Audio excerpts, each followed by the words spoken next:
እሱ ወጣ ሰውየው ማለት ነው። አናየ ዌስት ኦፍ ታይም ማለት ነው። የለውም ባዶ ነው። ባዶ የሆነ ሰው ምኑን ነው የሚያመጣው? የለውም። ስለዚህ ለሌሎቹ ቢሰጣቸው ይሻላል። እኔ እንኳን ይህን አልገብቼ አሁን ነው የገባሁት። 3 ደቂቃ 4 ደቂቃ እንኳን አልተቀመጥኩም፣ ግን በቃ ያስታውቃል። እና ቤተ ማርያም ትክክል ነው። የቆየውን ያህል ምን ያህል ነው ባላቅም፣ ግን ይህን በትዕግስት መጠበቁ ትምክቱን ይሄ አለኝ የሚለውን ነገር እንደሌለው እንዲረዳው ያክል ነው። እና ምንም መልስ እንደሌለው እንዲረዳ ያክል ነው። ልክ ነህ። እሺ ቤተ ማርያምን ተቀበሏል ወንድምነት ከቻልክ ሰላም ሰላም ብያለሁ። አንተ እኮ ነህ ቤቱን መምራት ያለበት ዳኒ። ይሄን ያህል ደቂቃ ብለህ እንዴ ሰው እንዴት 1 ሰዓት ታቆያለህ? ላይችል ይችላል፣ ሊያውቅም ይችላል። እርግጥ አላውቅም እንዴ ዝም ብለህ መልስ እንዴ የማይሆን ከሆነ በቃ ሂሳብ ሰዓት እየሄደ ነው ብለህ መዝጋት አለ። ምንም ይሁን ፕሮቴስታንትም ይሁን ሙስሊም ይሁን ኦርቶዶክስ ጊዜ ሊኖር ይገባል። ለአንድ ሰው የሚሰጠው ሰዓት አትድገም ብራዘር። ችግር ያው ወንድምነት ያለበትን ነገር ጆሮአችን እኮ ደማ ምንም ፖይንት ያገኘነው ነገር የለም። በዚህ መካከል በመተመላለሱ ሰዓት አዋየ ቤተክርስቲያንን መልስ ካሊላት እንደዚህ ነው ሰውን የምታደርቀው ማለት ነው። አሃ በሱ አይለካ እንኳን በሱ በእኔም አይለካ ብሮ በእኔ ትመዘናለህ። ከኔ ውጭ ልልህ አልችልም። እኔ አሁንም ቢሆን እሺ ችግር የበኩሌን ነው ልነግርህ። ወደ ሐሳቡ እንመለስ። እሺ ወደ ሐሳቡ መልካም። ወደ ሐሳቡ እሺ አቡነ ማትያስ ለኛ አይለኩልንም። ችግር ካለ አንቀበላቸውም። የኔ ወንድም እንኳን አንድ ተራዘ ሰው አትደረብ ወዳጅ አትደረብ። እሺ በጣም ጥሩ እንቀጥል። ገድላትና ተአምራትን ታምናለህ? የማውቃቸውም ሙሉ እቀበላለሁ፣ ግን ብዙ ቅዱሳን ስላሉ በቤተክርስቲያናችን የማላውቀውም ይኖራል። ሁሉንም ትንሽ ላልችል እችላለሁ። የማውቃቸውን አምናለሁ። ያነበብኳቸውን የማውቃቸውን። እሺ ለምሳሌ ስንክሳር ላይ ብንገባ በጣም ብዙ አሉ። ብዙ ቅዱሳን ብዙ እንትን ለመያዝ እንኳን በሚያስቸግር ሰዓት ስንክሳር ላይ ብንገባ ቅዱሳን ብዙ ናቸው ያሉት። እነኛ ሙሉ የራሳቸው ይሆናል አለ። ኦኬ ሶ የምታውቃቸውን ታምናለህ ማለት ነው አይደል?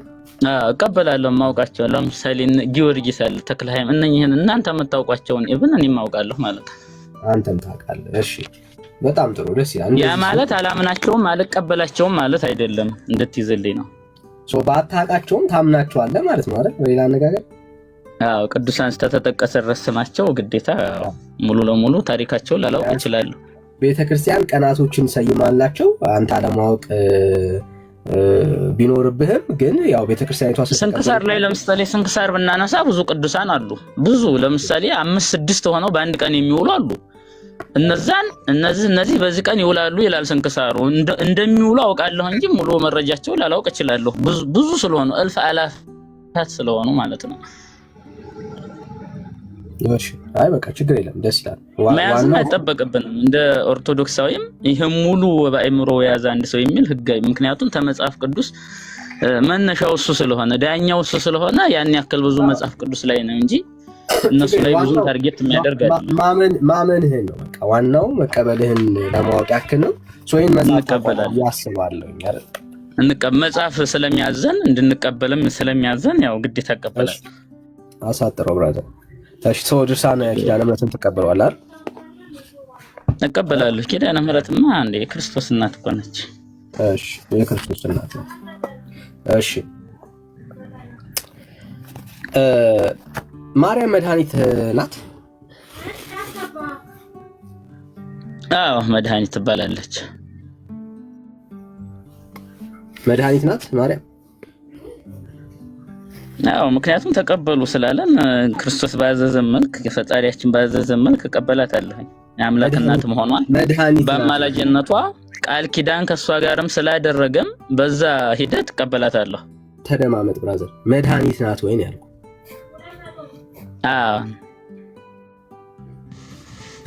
ማስረጃ አስተኝ ማርያም መድኃኒት ናት የሚል ማስረጃ አስተኝ። ለምን ቃል በቃል አላገኘልህም? አውጣ መጽሐፍ ቅዱስ እነግርሃለሁ። እንደዛ አንተ በምትለው እየፈለክ ኢየሱስ እንደነው ወይ ይሄ ነው ወይ ብሏል ወይ ለጥሌ ብነግር አታመጣልኝም። አንተም እንደዛ አይጠየቅም ሰው። ቆይ አንዴ አረጋጋ ወንድም። ለምን መድኃኒት ተባለች?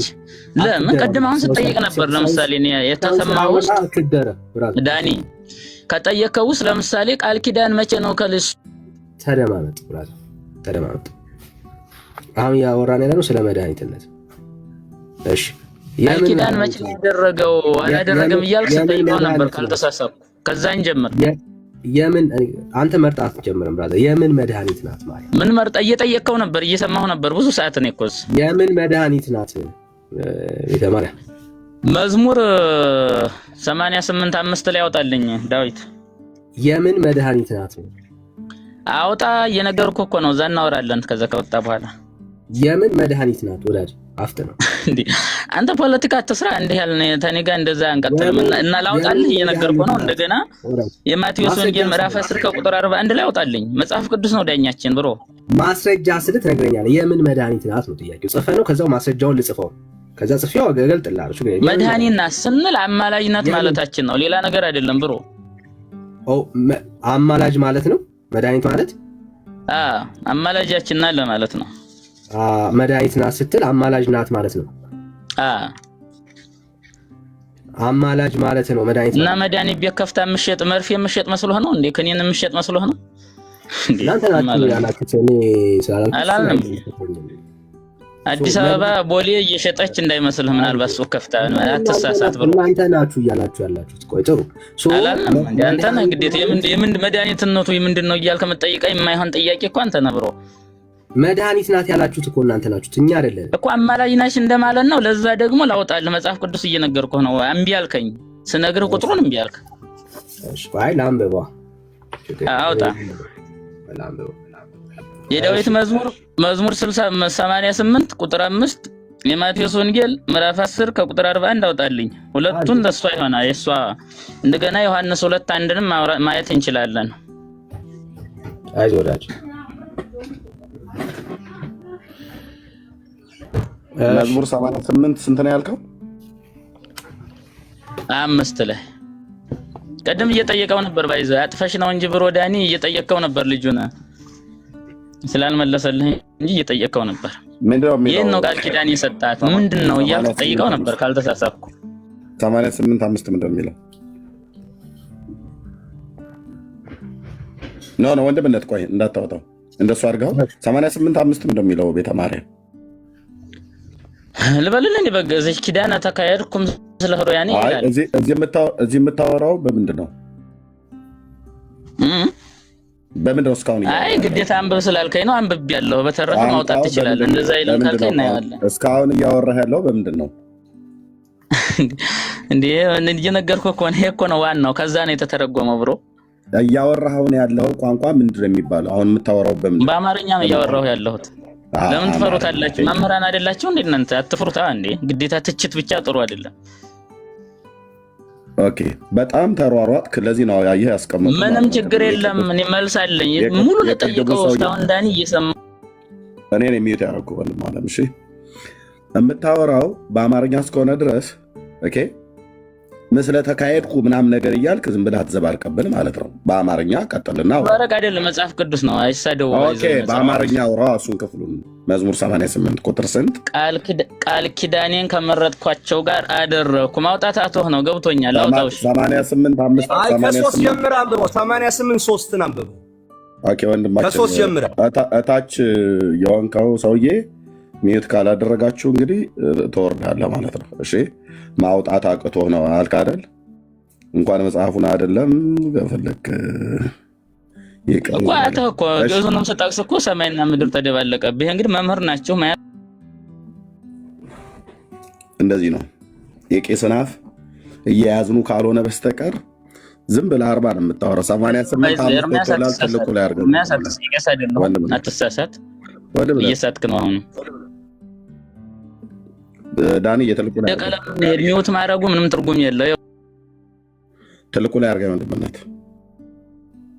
ይሄንን እንትን ምንድነው በሚውት የሚመጣ መልስ የለም ብሮ ቆሎ ትምህርት ቤት የለመደ ሰይጣን አይነት ነገር ይመስላል የስም ማጥፋት ነው ቆሎ ታዲያ ያዝናቸው ይኸው አውጥቼልሃለሁ መዝሙር 88:5 ይኸው አውጥቼልሃለሁ ምስለ ተካሄድኩ ብለህ ያልከውን እስኪ አምጣት 88:5 ብለኛል ይኸው 88 ከ3 አንተ እታች አወርድሃለሁ እንደዚህ ማለት ነው። 3 ቦታ ቆራርጬ እታች ውረድ። የተጠየቀው ቤተ ማርያም ነው። ኦኬ እታች ወረድክ ማለት ነው። 3 ቦታ ቆራርጬ እታች አወረድኩ።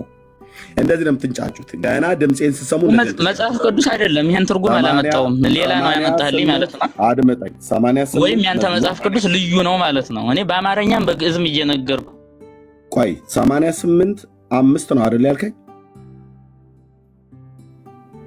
አይደል ቤተ ማርያም ተናገር እንጂ 88 5 ነው አይደል ያልከኝ? እንደዛ ነው ያለው። ይቅርታ ቴንክ ዩ እንደዛ ነው ያለው። ኤርሚ ያ ቴንክ ዩ 88 5 ይሄው 88 ቁጥር 5 መስለ ተካሄድኩ ብሏልና ይል ሲል ነበር። ወጣ ማለት ነው። አየው ለምን እንደዚህ ባዶ ናቸው። የጠቀሰውን ጥቅስ እንኳን አያውቀውም። መዝሙር 88 ቁጥር 5 ይላል። ከመረጥኳቸው ጋር ቃል ኪዳን ያደረግኩ ይላል አይልም።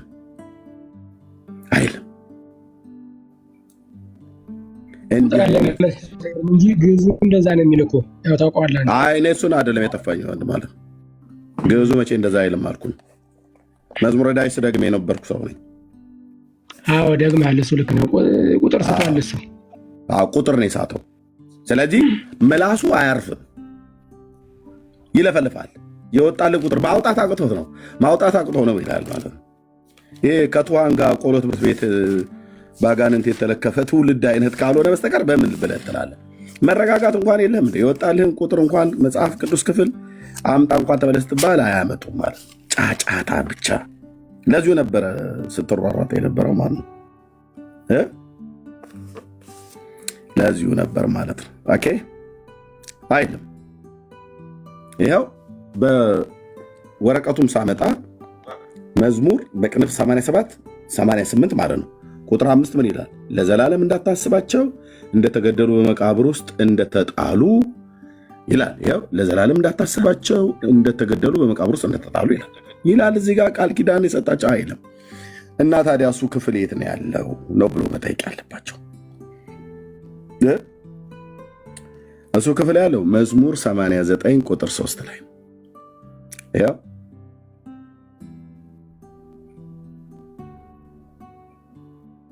ኦኬ ቤተ ማርያም ሳይሆን ቤተ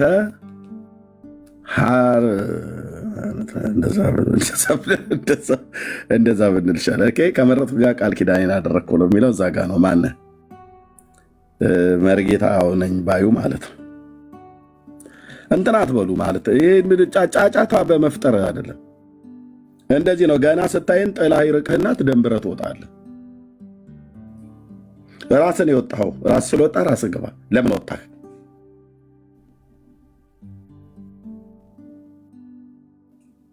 መምህር ኤርሚ ግን ፈቃደኛ ከሆንክ አንድ ጥያቄ ብጠይቅህ ፈቃደኛ ከሆንክ ቆይ አስገቡኝ እያለ ስለሆነ ቆይ ይህንን አስገቡት። ቆይ አስገቡት። ልኬለታለሁ ኤርሚ። ይሄ ከኮቾሮ ጋር የገባ ትቢት ነው። በደንብ መተንፈስ አለበት። ናግባ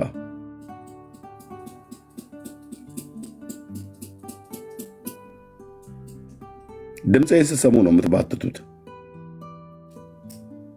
ጥቅሱን ያመጣው ጥቅስ እንኳን ራሱ እንኳን አይናገርም። ቁጥር 5 ላይ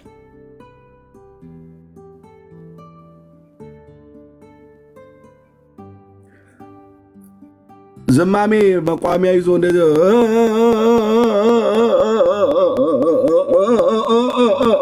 ማለት አይደለም ብራዘር።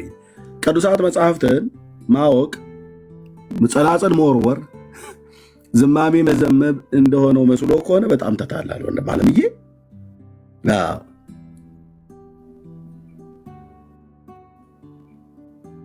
ከበሮ እንደ ቃልቻ መደብደብ እንደሚቀል እንዳይመስል ጥቅስን የእግዚአብሔርን ቃል ይህንን የአምላክን የእግዚአብሔርን ቃል ማወቅ ዝም ብሎ እንዳይመስል በአግባቡ ነው ማወቅ ያለብህ። በአግባቡ ማንበብ ደግሞ ተረጋጋ። አስገቡት ካለ ማለት ነው እንዴ ተበጣብጠን እንደ ቀደም እኔ እኮ እንደው ጥሩ ሊናገር እኮ መስሎኝ ነው። ቶሎ ስለቆየ መቼም ቆየው ብሎ ስላለ ናግባ እንጂ ናግባ፣ ቤተ ማርያም ናግባ። ስትወጣ ቤተ መሐመድ ሆነ ትወጣለህ። ናግባ፣ እንደው መርጌታ አይደለ? ናግባ እስኪ። ጠባያችሁን ስለምታውቁ ዘላችሁ ወረዳችሁ ማለት ነው።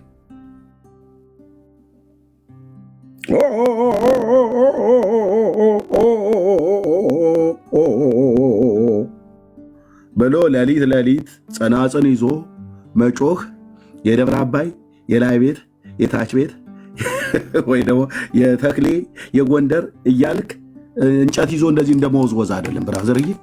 ይሄ እውቀት ይጠይቃል። የቱ ጋም እንደተጻፈ ማወቅ አለብህ። የመጣው ጴንጤ ቤት ነው። አትገቡም። እሺ የአፄዎቹ ዘር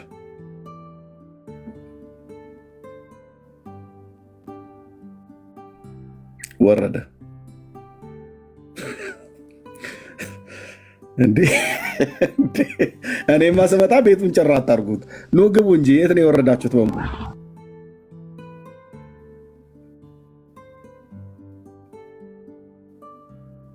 ደግሞ እኮ ትዕቢታቸው እኮ ነው። በጣም እኮ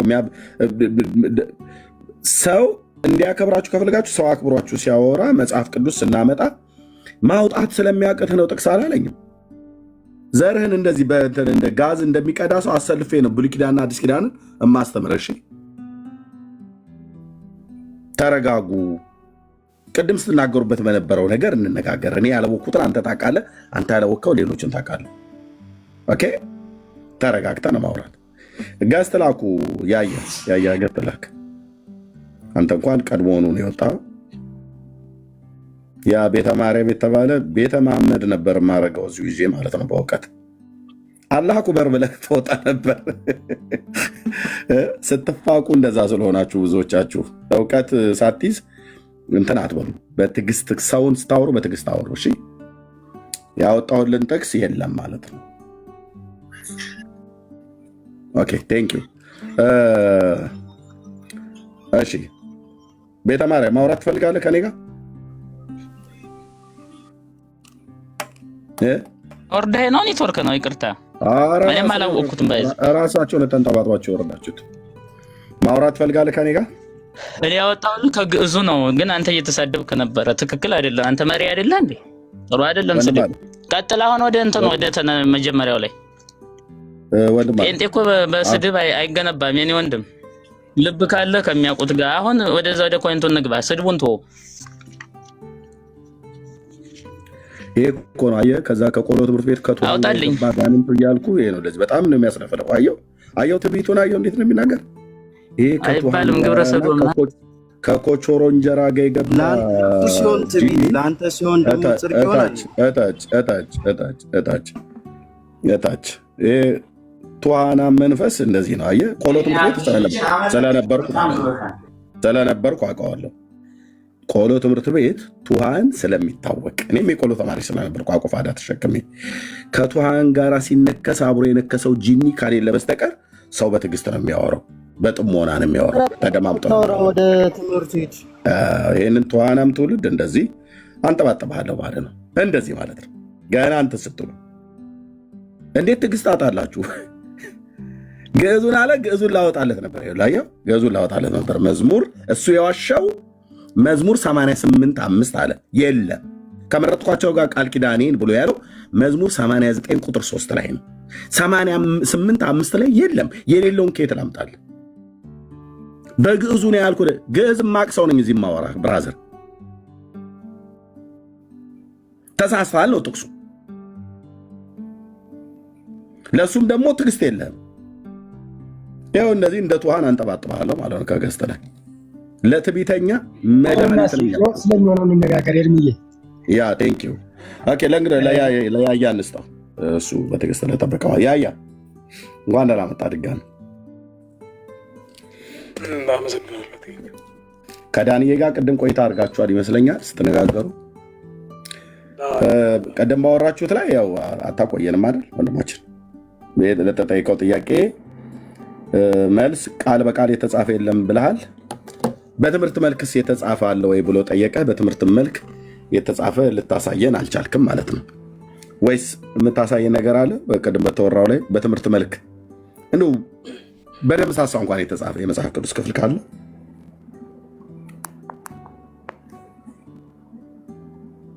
መጽሐፍ ቅዱስ ላይ ስለ ነገረ ድነት እኔ ቅድም ነግሬዋለሁ። ለሱ ሜንሊ ነገረ ድነት መጽሐፍ ቅዱስ ላይ የሚገልጸው ጌታችንን ኢየሱስ ክርስቶስን፣ ነገር ግን የቅዱሳን ምልጃ በተደጋጋሚ ተጽፏል። ቅድምም ልነግረው ሞክሬ ነበር። እሺ የቅዱሳን ኦኬ። ስለዚህ አሁን አንደኛ ምንድን ነው ያልከው? በመጽሐፍ ቅዱስ ላይ ነገረ ድነትን በተመለከተ በጌታችን በኢየሱስ ክርስቶስ ብቻ እንደሆነ የእግዚአብሔር ቃል ብሉይና አዲስ ኪዳን ይናገራል። ይኸው ነው እውነቱ። እውነትን የተናገርከው ልክ ነው። ነገረ ድነትን በተመለከተ ያለ ምግባር ቅድም ሲጠይቅህ እንደነበረው ከገባሁት ማለት ነው። ከገባሁት ላይ ተነስቼ ነው የምጠይቅህ። ከዛ ፊት የነበረውን ከነበሩት ጋር ታወራለህ። ወንድምነትም ስላለ ዳንዬ ብርኬም ስላለ ማለት ነው።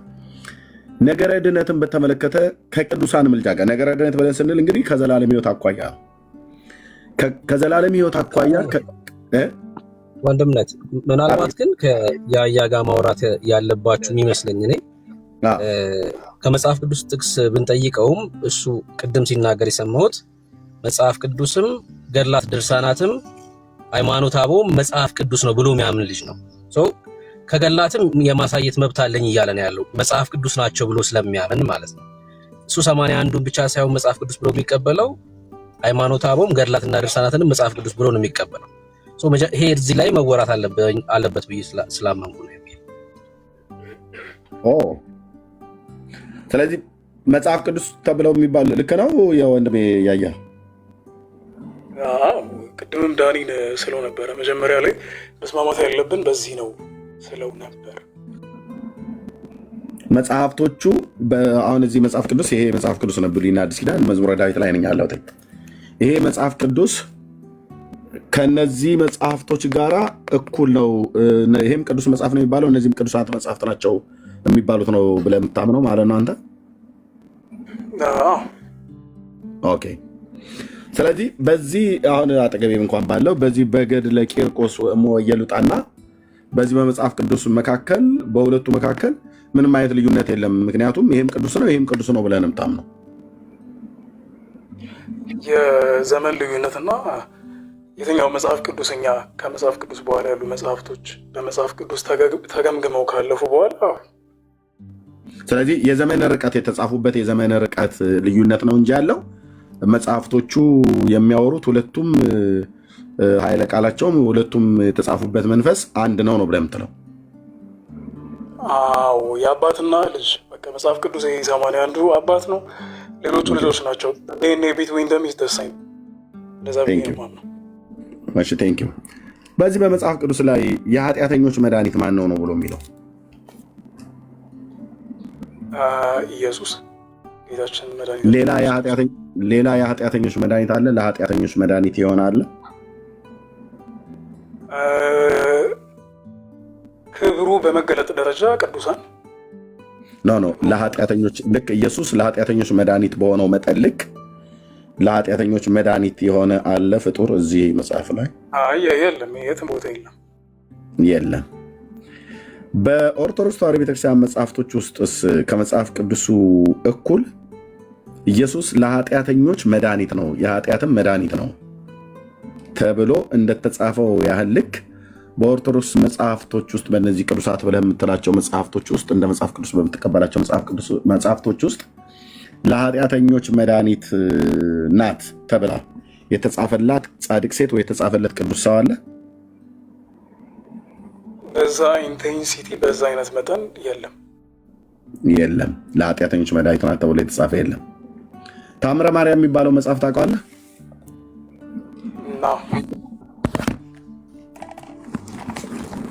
ታምነዋለህ አይደል? ቅዱስ ከሚባለው መጽሐፍ መካከል አንዱ ነው አይደል? ቅድም ካልኩህ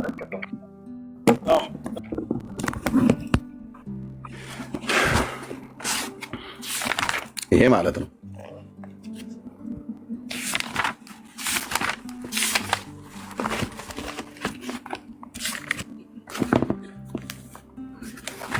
ኦኬ ምን ይላል? ቁጥር 33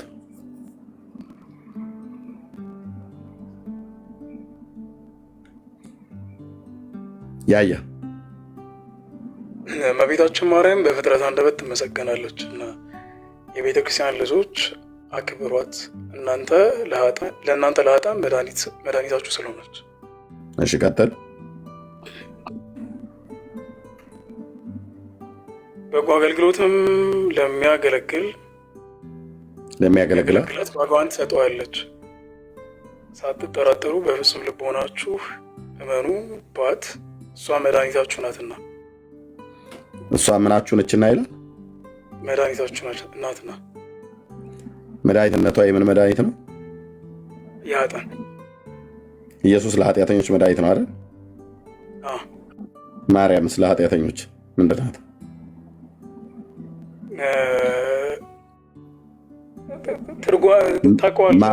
ማርያምስ ለኃጢአተኞች ምንድን ናት እኮ? መድኃኒት ናት ሲባል አይ ሲባል አይደለም።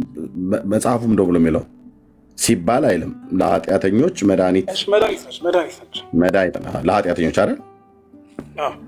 ቅድም ምን አልከኝ? ግን ከዚህ ከመጽሐፍ ቅዱስ ውጭ ለኃጢአተኞች መድኃኒት ነው ብሎ የሚል መጽሐፍ የለንም አልክ። ይኸው እኮ ልመልስ። አዎ ይኸው ግን አንደኛ መጽሐፉ ይኸው አለ። ይሄ ማለት ታዲያ አነበብኩት እኔም እኮ። እሺ ቀጥል። ይሄ ማለት ነው አንተ ይመስለኛል ስትናገርም እንደሰማሁህ ከእኛ ቤተክርስቲያን በአብነት ትምህርት ስም ነው የወጣው። በቤተክርስቲያን ታሪክ ውስጥ ደግሞ የመጽሐፍት ማስተማሪያ ትምህርት ቤቶች ነበሩ። ከነዛ ውስጥ የእኛ ቤተክርስቲያን የምትከተለው የአንድምታ ትርጓሜ አለ። እሱን ታውቀዋለህ?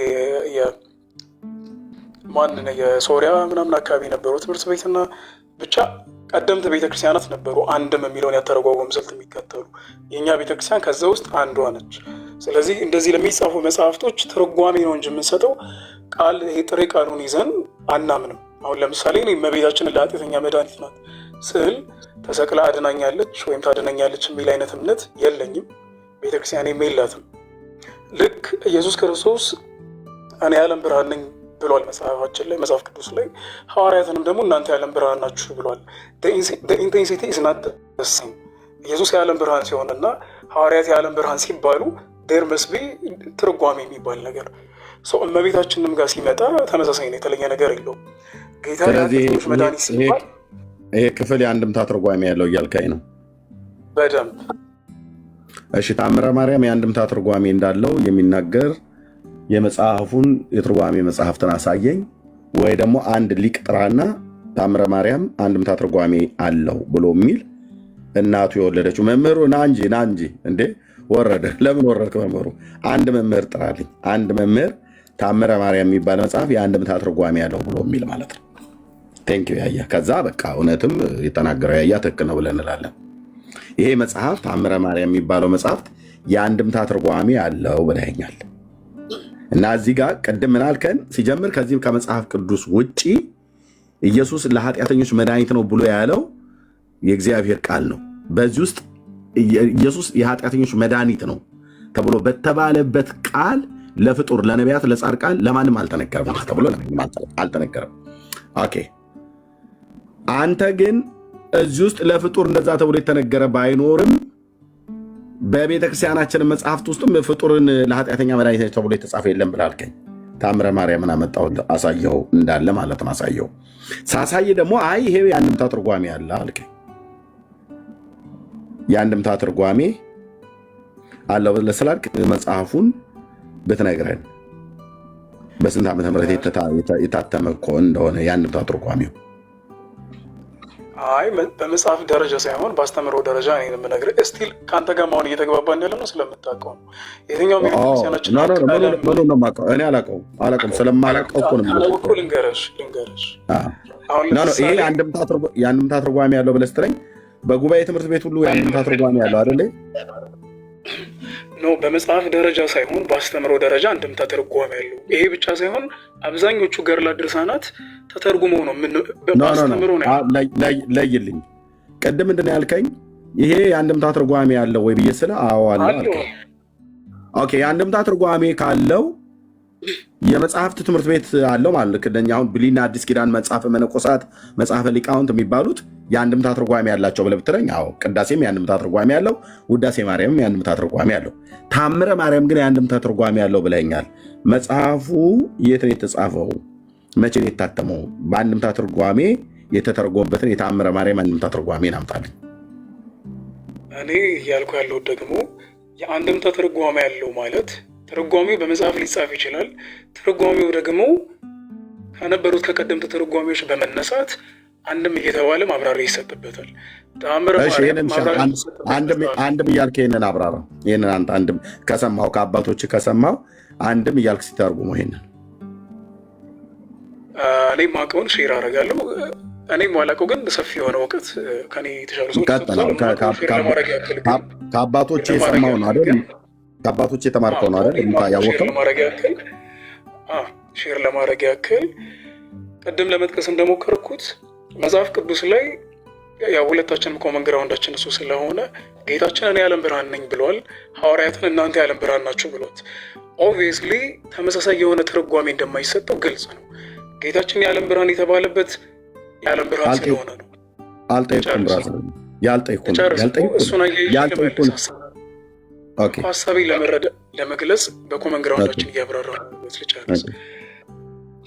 ሐዋርያት ግን የዓለም ብርሃን የተባሉት ኢየሱስ ትክክለኛውን የዓለም ብርሃን ዴሊቨር ለፍጥረት በማዳረስ ነው የዓለም ብርሃን የተባሉት። ስለዚህ እመቤታችን ልክ አንድ መድኃኒትና ሐኪም ወይም አካሚ መድኃኒት ዴሊቨር አድርጎ የማዳኑ ሱታፌ ውስጥ እንደሚገባ እመቤታችን ጌታችን ኢየሱስ ክርስቶስን ሰጥታናለች። እውነተኛ የሆነው መብል ከእሷ ነው የተገኘው። ስለዚህ እመቤታችንን ያ ስጋ ይሄ መስቀል ላይ ተሰቅሎ ያዳነን ስጋ የተነሳው ከእመቤታችን ነው ብለን ነው የምናምነው እኛ። የቱ ጋር ነው እውነተኛ መብል ከእሷ ነው የተገኘ ብሎ የሚለው? ኢየሱስ የእመቤታችን ልጅ አይደል? የትኛው መጽሐፍት ላይ ነው እውነተኛ መብል ከእሷ ተገኘ ብሎ ያለ? የቤተክርስቲያናችን መጽሐፍት እና መጽሐፍ ቅዱስ ይናገራል እውነተኛ መብልን ከእሷ ተገኘ ብሎ ይላል። ኢየሱስ እውነተኛ መብል አይደለም? እኔ የጠየቅኩህ እውነተኛ መብል ከእሷ ተገኘ ይላል ወይ ነው እንጂ ኢየሱስ እውነተኛ መብል ነው አይደለም ብሎ የሚለውን አይደለም ያልኩህ። እውነተኛ መብል ከእሷ ተገኘ ብለህ ስላልክ እውነተኛ መብል ከእሷ ተገኘ ብሎ መጽሐፍ ቅዱስ ያስተምራል ወይ ነው የምልህ። ቃል በቃል አይልም፣ ግን አስተምሮ አለው አይልም። አባ ሕርያቆስ ዘሀገረ ብህንሳ የሚባል አንድ የቃዠ መነኩሴ ነው የጻፈው። ኦ ማርያም በእንተ ዝን አፈቀረኪ እያለ ያለው እሱ ነው። ኦኬ እውነተኛ መብል ከእሷ አልተገኘም። እውነተኛ መብል ከሰማያት ነው የመጣው፣ ከአብ ዘንድ ነው የመጣው። ኦኬ ማስረጃ ማስረጃ ዮሐንስ ወንጌል መጽሐፍ ምዕራፍ 6 ላይ ያላየው እውነተኛው መብል ከየት ነው የመጣው? በቃ ከየት ነው የመጣው ይላል። ከየት ነው የመጣው ይላል። ማስረጃ እኛ ቤት እንደዚህ ነው መረጃ። ዮሐንስ ወንጌል መጽሐፍ ምዕራፍ 6 ላሳይህ። ከሰማይ አይ ነው ቤት በቃ እሱ ነው ታዲያ፣ እሱ ነው አማናዊው በግ፣ እሱ ነው አማናዊው መብል፣ እሱ ነው። ከማን ነው የተገኘው ታዲያ? እሱ ከየት ነው የመጣው? ከአብ ዘንድ ነው። ስለዚህ እውነተኛ መብልም ራሱ እውነተኛ መብል የሰጠን አባቱ እግዚአብሔር አብ እንጂ ማርያም አይደለችም የሰጠችን። የአባ ሕርያቆስ ቅዳሴ ማርያም ላይ ያለ ቆንጅዬ ቅዠት ነው። ኦ ማርያም በእንተ ዝን አፈቅረኪ ወነአቤኪ ብሎ ያለው እሱ እንጂ ሐዋርያቱ አይደሉም። ስለዚህ የጠየኩን ጥያቄ መልስልኝ። አሁን ያልከውን እኔ ስለማልቀበለው የሰጠው ማብራሪያ እኛ እውነተኛ መብል ከመቤታችን ስሟን ኦ ማርያም መጽሐፍ ቅዱስ መረጃ የለም። ብራዚል ሚዩት አድርግ ሀብቴ፣ ሚዩት አድርግ። ሀሳብን ልጨርስ። ስለማልቀበለው ነው የሰጠውን። ልክ ነው ብዬ ስለማላምን ነው። እሱ ያንተ እምነት ነው። ምኑ ነው ልክ ነው ብለህ ማታምነው? የዮሐንስ ወንጌልን ምዕራፍ 6 የሰጠውን ነው የማታምነው ወይስ አንተ የጠቀስከውን ከቅዳሴ ማርያም ላይ ያለውን እኔ አልቀበልም ብዬ ያልኩን የአባ ሕርያቆስን ድርሰት ነው ትክክል አይደለም ብለህ የምትለው? ሁለቱም ትክክል ነው ብዬ ነው የማምነው። መጽሐፍ ቅዱስ ላይ የተጠቀሱን ሁለቱ ትክክል ከሆነ ማርያም እውነተኛ መብል ሰጥታናለች ብሎ የሚል ሐዋርያቱ የጻፉትን ታሳየናለህ። ከአባ ሕርያቆስ በፊት እንግዲህ ነገርን ከስሩ ውሃን ከጥሩ አይደል ብሎ የሚሉት አበው ከመሰረቱ አሳየኝ። ኦ ማርያም በእንተ ዝን አፈቀረኪ ብሎ የሚለውን አድምጠኝ። ያንን እውነተኛውን መብልና እውነተኛውን መጠጥ ወልደሽልናልና ብለው ሐዋርያቱ ያልሽው አንቺ ነሽ የሰጠሽን የሕይወትን እንጀራ ብለው ያሉትን እሱን አሳየኝ። እኔ ዮሐንስ ወንጌል መጽሐፍ ምዕራፍ 6 ላይ ከአባቱ ተልኮ የመጣውን ከሰማይ የወረደውን እውነተኛውን አማናዊውን እንጀራ፣ እውነተኛውን በግ፣ እውነተኛውን መብልና እውነተኛውን መጠጥ የሆነውን ለሕይወታችን መብልና ለሕይወታችን መጠጥ የሆነውን የጽድቅ መብላችንን የጽድቅ መጠጣችን ቅዱስ እግዚአብሔር አብ የብርሃናት አባቱን የሰጠን። ማርያም አይደለችም የሰጠችን። አጭርና ግልጽ። እሱ እኮ ያንተ እምነት ነው። መጽሐፉ ነው። የሐዋርያቱ እምነት ነው። የሐዋርያቱ እምነት ነው። ዮሐንስ ወንጌል መጽሐፍ ምዕራፍ 6 አመጣዋለሁ። አንተ ማርያም ሰጥታናለች ብሎ የሚለውን ታመጣለህ። ቴንኪው።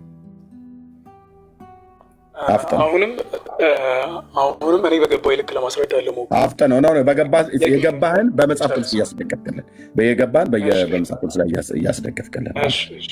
ምንድነው ብሎ የሚለው? ቆይ እኔ እንዳሳየሁት አንተም እንደዛ ታሳያለህ። ቅዱስ እግዚአብሔር አብ ነው ብዬ ስል ዝም ብዬ ከሜዳ ላይ አንስቼ የወለድኩት አይደለም። የእናንተ ግን ኦ ማርያም በእንተ ዘናፈቅረኪ ብሎ ያለው ደብተራ የደረሰው መጽሐፍ ነው። ኦኬ። ከሰማይ ግን እንጀራውን የሰጠን ማርያም ነች ብሎ የሚል የለም። ከሰማይ የሰጠው ማን ነው ይላል ራሱ። መምህሬ፣ ሊቄ፣ ንጉሴ፣ አዳኜ፣ ጌታዬ ኢየሱስ ክርስቶስ እንደዚህ ይላል።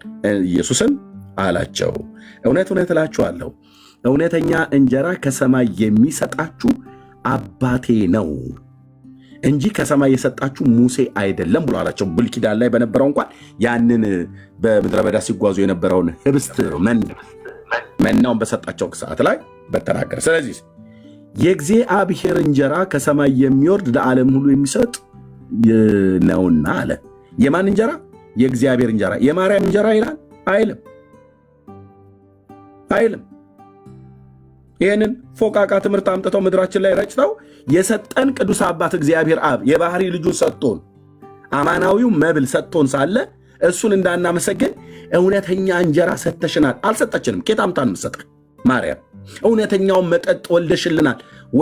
ወልዳለች እንጂ አልሰጠችንም። ብራዘር፣ ለመውለድም እኮ በራሱ ፍቃድ መጥቶ ከሷ ስለተጸነሰ ነው። ስጋውን ኬታ መጣ? እሷ ኬታ መጣችው? እሱ ኬታ መጣው አይባልም። የፈጠረውን ስጋ ተዋህደው እያሉ እየነገሩ አበው በሃይማኖት አበው ላይ ማለት ነው። ኦኬ። ሰጥቷት እሱ የፈጠረውን ስጋ መጥቶ የተዋህደውን እሱ ኬታ መጣው? ከእሷ አይደል ስጋ ነው። እሷ ራሷ ኬታ መጣችው? ሲጀምር ማርያም ዘሯን እስቲ ወደኋላ ቆጠር፣ ሂድና ወደኋላ ሄደ ስቆጥር አዳም ጋር ትደርሳለህ። አዳም ኬታ መጣው? በመለኮታዊ እጆቹ ጠፍጥፎ ከዚህ ከምድር አፈር ከጭቃ ነው የሰራው። 4 ነጥብ። ለኢየሱስ ስጋውን ኬታ መጣው አይባልም። የፈጠረውን ስጋ ነው አይተዋህደው። አለቅ።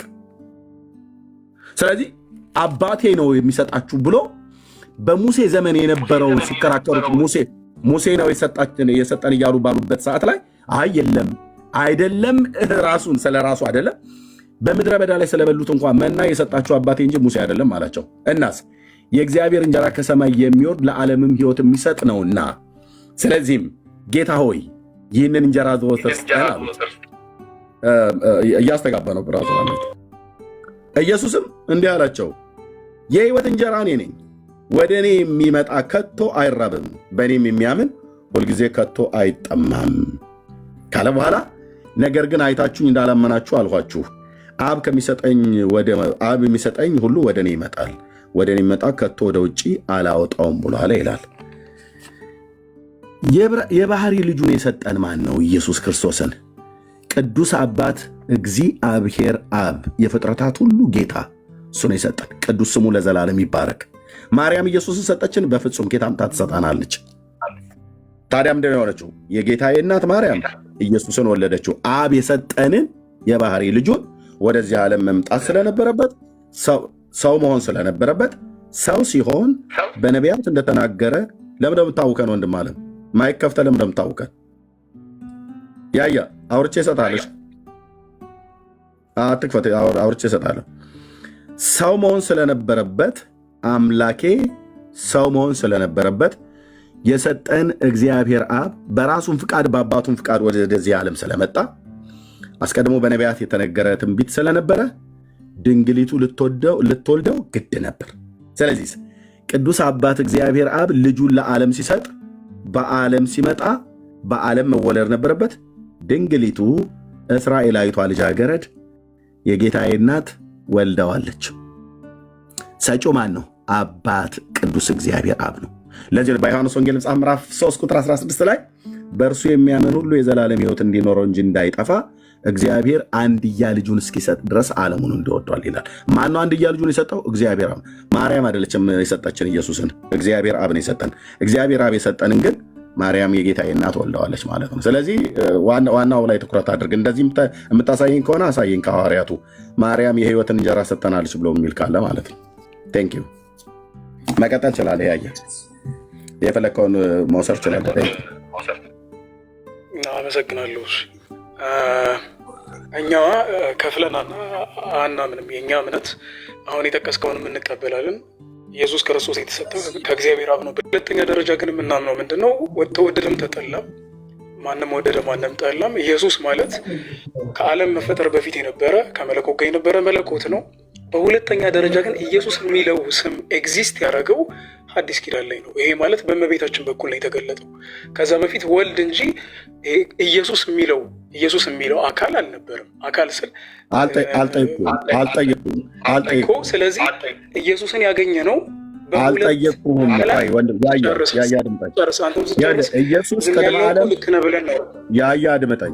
ኢየሱስ ቅድመ ይናገር። ለምንድን ነው እንዴ እታች ረድ ሰካራሙ ሊረብሸን አይገባም። ብራዘር በየማል እየገባ ያያ አታወራ አላልኩም። ስታወራ ግን ኢየሱስ ቅድመ ዓለም ነበር ወይስ አልነበረም? አይደለም። ይሄ አይደለም። እሱን ከፈለግ ፈትፍቻ ጎርሳለሁ ብራዘር። እሱ ላይ ችግር የለብንም። እኛ ጴንጤዎች ነን። ስለ ኢየሱስ ማንነት ሳይሆን ማን የሰጠህ ነው ብለህ ያልከው ቅድም ኢየሱስን ማን ሰጠን? እውነተኛው መብል ሰጣናለች ብለህ ከየት አምጣን የሰጠች? የቱ ጋር ነው ማርያም እውነተኛው መብል ሰጠችን ብሎ እኔ በዮሐንስ ወንጌል መጽሐፍ ምዕራፍ 6 ላይ ልክ እንዳሳየው አባቴ ነው ከሰማይ የሕይወትን እንጀራ የሚሰጣችሁ ብሎ እንዳለው እናቴ ነች የሰጠቻችሁ ብሎ ያለበት ክፍል ካለ ጌታ አሳየን። ሐዋርያቱ ብለው ካሉ አሳየን። ካልሆነስ የአባ ሕርያቆስ ቅዳሴ ማርያም ተራ ድርሰት እንጂ መጽሐፍ ቅዱስ ኢየሱስን ማርያም ሰጠችን ብሎ አይልም። የሰጠን አባቱ ነው። ኦኬ፣ ራሱ አባቴ ነው ያለው። ለአባት ክብር ስጡ፣ ለእናትንም አክብሩ፣ ችግር የለውም። ግን ለአባቱ ነው መጽሐፍ ቅዱስ ላይ የሚናገረው አባቱ ነው ልጁን ኢየሱስ ክርስቶስን የሰጠን። አለቅ። ሕፃን ተወልዶልናል ወንድ ልጅም ተሰጥቶናል ብሎ ሲል ሰጪው ማን እንደሆነ መጽሐፍ ቅዱስ ላይ ራሱ ጌታችን ተናግሯል፣ ሐዋርያቱም ተናግረዋል። ሰጪዋ ማርያም ነች አይልም። ማርያም አብ የሰጠውን ስጦታ አብ የላከውን ቅዱስ ልጁን ወልዳዋለች። አጭርና ግልጽ። አባትን የላከው አባቴ ልኮኝ ነው የመጣሁት ነው ብሎ ያለው እና ልክ እንደዚህ አስረግጠ ነገር እንጂ ኢየሱስ ቅድመ ዓለም ምን ነበረ ምን አልነበረም፣ በመለኮቱ ያንሳል፣ ይበልጣል፣ ይቀዳደማል፣ አልወጣኝም። እሱን ከፈለግ እኛ የጠራ ትምህርት የምናስተምር ሰዎችን መቀጠል እንችላለን። እባክህ ከሀሳቡ እኔ ባወራሁት ላይ በጠየቅኩ ላይ ብቻ አውራ፣ ሌላ ላይ ባታወራ ደስ ይለኛል፣ ጊዜው እንዳልወስድብህ ማለት ነው። ቴንክ ዩ። ሀሳቤ ልክ ይሁንም አይሆንም እኔን ሀሳቤ ማግኘት የምችለው የምናገረውን በስነስርዓት ስትሰማኝ ነው። ከዛ ልክ ያልሆነውን ይሄን ልክ አይደለም ብለህ ብትናገር ጥሩ ይመስለኛል። አለበለዚያ አሁን አንተን ይህ ሁላ ስታወራ የሰማን ልክ ነህ ብለን አምነን ሳይሆን እንደዛ መሆን አለበት ብዬ ስለማምን ነው። እና የተናገርኩበት ዋነኛ ምክንያት ምንድን ነው? ኢየሱስ የሚለው አካል እንዲኖር እየመጣሁልህ ነበረ። የሁለት አካላት ነፃ ፍቃድ አለ። የሁለት አካላት ደግሜ ልናገረው፣ ኢየሱስ የሚለው አካል ኤግዚስት ያደረገው አካል ስል ወልድ ነበረ። ኢየሱስ የሚለው አካል ግን አዲስ ኪዳን ላይ የመጣው ይህንን አካል ኤግዚስት ይህንን አምላክ ሰውም አምላክም ኤግዚስት ያደረገው በሁለት አካላት ነፃ ፍቃድ ነው። የመጀመሪያው አንተ የጠቀስከው እስካሁን የነገርከን እግዚአብሔር አብ ነው።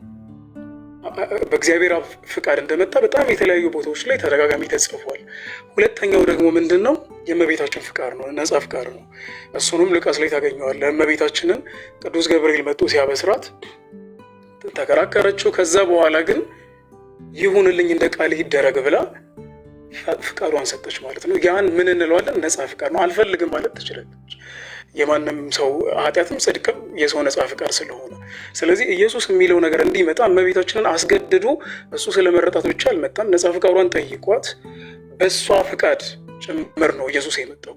ከዛ በኋላ ከዛም አልፎ ደግሞ ከዛም አልፎ ያን ስጋ አስፈቅዷት ነው ያሰው አስፈቅዷት ያን ስጋ ይሄንን ሉቃስ ላይ በለሰላከ ሉቃስ ስንት ነው ላውጣልና ከዛ አንብበህ በማርያም ፍቃድ እንደመጣ በእሷን ፍቃድ እንደመጣ እየነገርከን ነው።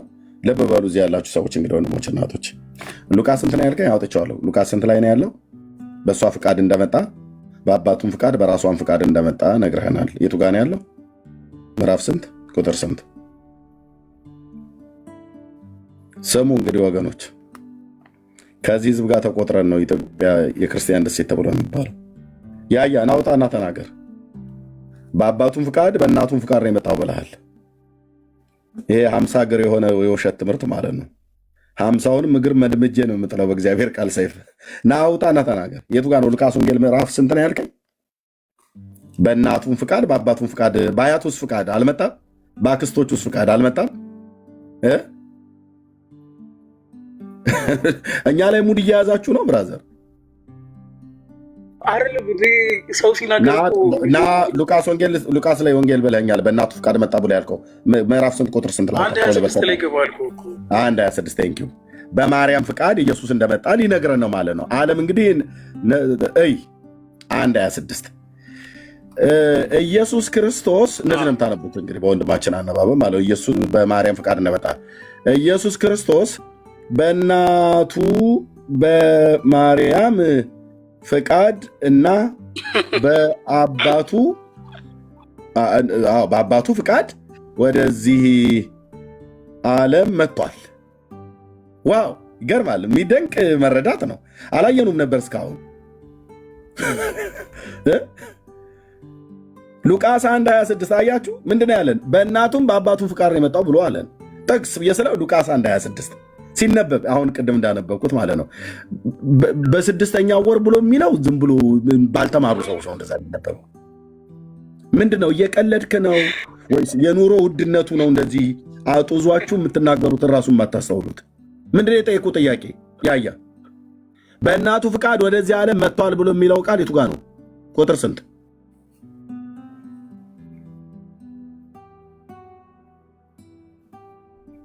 እንዲህ አይነት ትግል ነው የገጠመን። ይኸውላችሁ ወገኖች ማይክ የቱ ጋ ነው በእናቱ ፍቃድ ኢየሱስ መጣ ብሎ የሚለው ወደዚህ ዓለም?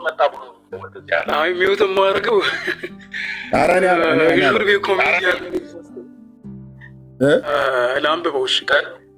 ላንብበው፣ ይቅርታ ላንብበው። ለምን ሚውት አድርገህ ቁጭ ብለን ይስጠይቀህ ዝም የምትለው?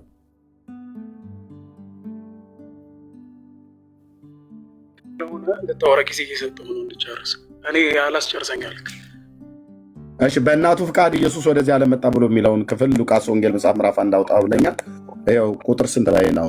ቁጥር 26 አልከኝ። የለም ቁጥር 26 ኖ አንብበው። ቁጥር 26 ጀምሮ የሚያወራው እኮ ስለ ብስራት እኮ ነው። ገብርኤል መጣ።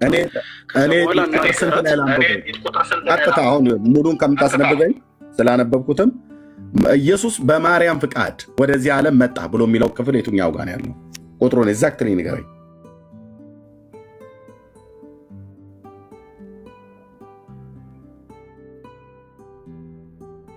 ስለዚህ ጊዜ ዌስት እያደረገ ነው። አያችሁት አይደል? ኦርቶዶክስ መምህር ኤርሚ አቤት። ቁጥር 38 ላይ አፈረው አንዴ እያያ ሲፈቃደኛ ከሆንክ ቆይ ሰማለሁ። ኤርሚ ቆይ ትሰማለህ? ቆይ አመሰግናለሁ። ብዙ ሰዓታችን ሄደ። በነገራችን ላይ ያው ልጁ ያለው አንተም እንግዲህ በቤተ ክርስቲያኗ ውስጥ ነበርክ። በእናቱ ፍቃድ ነው የመጣ ብለህ ታስተምራለች ብለህ ታምናለህ። አንተ እንግዲህ አንቀጸ ብርሃንም ተምረኸዋል። ማኔን ነው? ለምንድን ነው እኔ የጠይቁትን ጥያቄ የተቀበለ ለእኔ የምጠይቅ? አንቀጸ ብርሃንማ ተምሬያለሁ እኮ። አንቀጸ ብርሃን ላይ ተምረኸዋል ስላለ የኢትዮጵያ ኦርቶዶክስ ቤተክርስቲያን በአባቱ ፈቃድ በእናቱ ፈቃድ መጣ አትልም። በአባቱ ፈቃድ መጣ እንጂ እኮ እሱና ታዲያ መጠየቅ ያለብህ መምህር እኔን አይደለም መጠየቅ ያለብህ። እኔን ምን ባጠፋው? ዮሐንስ ወንጌል መጽሐፍ ምዕራፍ 6 ጠቅሼ በአባቱ ፍቃድ እንጂ የመጣው አብ እንጂ ልጁን የሰጠን ማርያም ልጇን ሰጠችን ብሎ የሚል የለም። አብ የሰጠን ልጁ ግን ወደዚህ ዓለም ሲመጣ በነቢያት እንደተነገረው ከድንግሊቱ ሊጸነስ ግድ ነበረ። አዎ የጌታዬ እናት እስራኤላዊቷ ልጃገረድ ጸንሳው ወልደዋለች። እሱ ግን አብ የሰጠንን እናቶች የሰጠችን በአባቱና በራሱ ፍቃድ የመጣውን ኢየሱስን በአባቱና በእናቱ ፍቃድ ነው የመጣው ብሎ አለን። ይህንን አንቀጸ ብርሃን ላይ ተምርሃል አልከኝ። አዎ ተምሬዋለሁ። በአባቱ ፍቃድ እንደመጣ እንጂ በእናቱ ፍቃድ ወደዚህ ዓለም መጣ ብሎ የሚል ኢየሱስ አላቅም። እሱና መጠየቅ ያለብህ ያያን ታዲያ ትክክል ነው። አይ ኦርቶዶክስ ስትል የኦርቶዶክስ አስተምሮ እንዳልሆነ ጠንቅቀህ ታውቀዋለህ አንተ። ከየት አመጣው እሱ? ቤተክርስቲያኒቱ እንደዛ ብላ ስለምታስተምር። አሁን ለምሳሌ ቅዳሴ ማርያም ላይ ቅድም ኦ ማርያም በእንተ ዝና ፈቀረኪ ብሎ የሚለውን ማን ነው የደረሰው? የሕርያቆስን ድርሰት ቅዳሴውን ኦ ማርያም በእንተ ዝና ፈቀረኪ ወናቤኪ እስመ ወለድኪ ለነ መብልዐ ጽድቅ ዘበአማን ወስቴ ሕይወት ዘበአማን የሚለው እሱን ተንተርሶ አይደል? ማርያም ነች እውነተኛ መብልን የሰጠችን እውነተኛ መጠጥን የሰጠችን ተብሎ የሚባለው እሱ ላይ ተነስቶ አይደል እንዴ? አንድም ተው እኮ ይሄ ኤርሚ የእውነተኛ መብል መገኛ። ቆይ ክርስቶስ ለመውዱ ማርያም ምንም አስተዋጽኦ የእውነተኛ መብል መገኛ ማን ነው ታዲያ? ማርያም ወይስ እውነተኛው መብል የሰጠን ማን ነው? እግዚአብሔር አብ ነው የላከልን። አለቀ። ታዲያ እውነተኛውን መብል የሰጠን እግዚአብሔር አብ ሆኖ ሳለ ቅዳሴ ማርያም ላይ የደረሰው አባ ሕርያቆስ ዘሀገረ ብህንሳው ተሳስቷል ብሎ ነው የሚሳሳተው። ሚዩት አድርጋል። ሚዩት አድርግ። ቅዳሴ ጸበል ስትሰጥ ብቻ ነው የምትጠጣው። አንተ ምንም የምታውቀው ነገር የለም ብራዘር። በማታውቀው እሺ መምህር። ኧረ ዝም በል አንተ። ዲያቆን አይደለም አቶ ኤርሚያስ አጭበርባሪ። እስቲ ንገረኛ። እኔ ዲያቆን ነኝ ትላለህ። እንግዲህ ወገን እንደዚህ ነው መተረማመስ ጀመሩ። አቤት ቆይ አንዴ መምህር ኤርሚያስ የሚጠቅመን ላይ እናተኩር። የሚጠቅመን ላይ ህይወት ሆነው ላይ እኮ የሚጠቅመን ላይ ነው። የሚጠቅመን ላይ እኮ ነው እያወራን ያለ ነው። የሚጠቅመን ላይ ከ10 ዓመት በላይ ተከታትያለሁ አንተን። እግዚአብሔር ምስክሬ ነው። የጠቀሙኝም ነገሮች አሉ። በነገራችን ላይ ገና ቲክቶክ ላይ ሳትመጣ ዩቲዩብ ላይ ያለ ነው የማውቅህ። ግን አንዳንዴ ወንጌል ህይወት የሆነው ነው እኛ መያዝ ያለብን አይደለም። ለጥላቻ የምንመልስበት እኮ ክርስቶስን ለመስበክ ጊዜ የለንም እኮ ከገባን እኮ ክርስትና መምህር። ታዲያ እኮ እያወራሁ ያለሁት እኔ መጽሐፉ የሚናገረውን ህይወት ሰጪው በመስቀል ላይ የሞተውን ወልደ እግዚአብሔር ወልደ ማርያም እሱን ሰጪው ማን ነው ነው ብሎ የሚለው የማርያም ልጅ ስለሆነ ማርያም ሰጪ አይደለችም ነው እኮ መጽሐፉም አይልም። ማርያም እኮ እናቱም አምላኳም እኮ ነው አይደል እንዴ? እናቱ አምላኳ ነው፣ እናቱ ልጇ ነው ብሎ የሚለው አልመጣም። ምንድን ያለው ያያ አሁን እኮ አንተ ተቀበለህ እሱን ቁጭ አድርገኸው ለጥፋቱ ይቅርታ ሳይጠይቅ ለስህተቱ ይቅርታ ሳይጠይቅ ተቀበልክና እኔ ለሱ የጠየቁትን ጥያቄ አንተ ለእኔ መልሰህ ጠይቀኝ። መምህር አንቀጸ ብርሃን ላይ አልተማርከው ማለት ተምሬዋለሁ። እንደ እሳት አንተ ገብቶሃል። የኦርቶዶክስ ትምህርት እንዳልሆነ አውቀዋል አንተ። ኖ ራሱ ይናገር። ስለዚህ ያያ ራስ ተናገር። ከየት አምጥተህ ማርያም የህይወትን እንጀራ ሰጣናለች ብለህ ሶሪ በአባቱ ፍቃድና በእናቱ ፍቃድ ነው የመጣው ብለህ ያልከው ያያ ከየት አምጥተህ ነው? እሺ ቴንኪው። ባተረብሽኝ ደስ ነበር የሚለኝ በመሀል ባገባ የምናገረው ነገር ስህተት ከሆነ መጨረሻ ላይ ከጨረስኩ በኋላ ብትናገር አጨርስም። ከየት አምጥተህ ነው የተናገርከው? ካልሆነ ብዙ አወራ ዝም ብዬ ሰማሁት። እኔ አታውራ ከየት አምጥተህ ነው ክፍሉን ያልኩ። ሉቃስ ወንጌል መጽሐፍ ምዕራፍ 1 ቁጥር 38 ብለኛል። ይኸው አመጣሁትኝ። በማርያም ፍቃድ ኢየሱስ መጣ ይላሉ። ይኸው ቁጥር 38 ቀደም ያልከው። ሲቀጥል ደግሞ ይቅርታ አንድ ኤርሚያስ ሳልኖር ምናምን የሚለው አካውንት አይ ዶንት ቲንክ ሶ ኦርቶዶክስ የሆነ እንጂ ቤተክርስቲያናችን እንደዛ ነው የምታምነው። አንተም ጠቀስኮ ቆ ማርያም በእንተ ዝና ፈቀረኪ ወናቤኪ እስመ ወለድኪ ለነ መብልዐ ጽድቅ ዘበአማን። ይህን የህይወት መብል ስለሰጠሽን እመቤታችን ነው እናመሰግንሻለን ይላታል እኮ። የቱ ጋር ነው የሰጠችህ? የቱ ጋር ነው ሰጠችን ብሎ የሚል ቃል የተጻፈው ነው መጽሐፍ ውስጥ በሐዋርያቱ ትምህርት አረጋግጠልኝ ያለ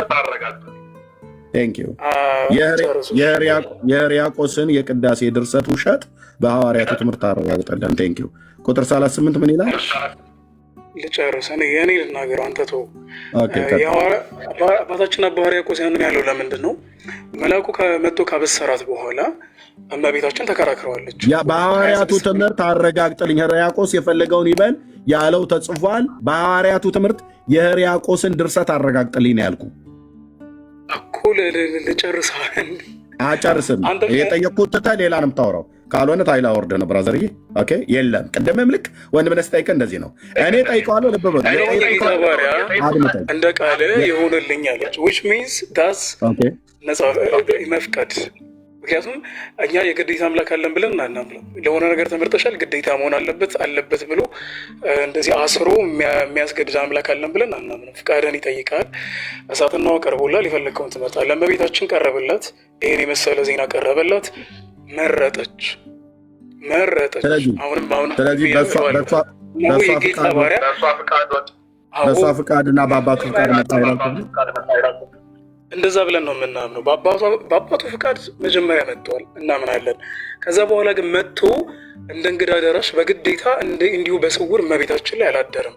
ነገሩን በመላክ አስነግሮ አስረድቷት ሚስጥሩን ነግሯት ከዛ ፍቃዷን ጠይቋት፣ እሷም ደግሞ ቁጥር 38 ላይ እንደሚለው እነሆኝ የጌታ ባሪያ እንደ ቃል ይሁንልኝ። ፍቃድሽ ነው ወይ ብሎ መልአኩ ፍቃዷን ጠይቋታ እንዴ?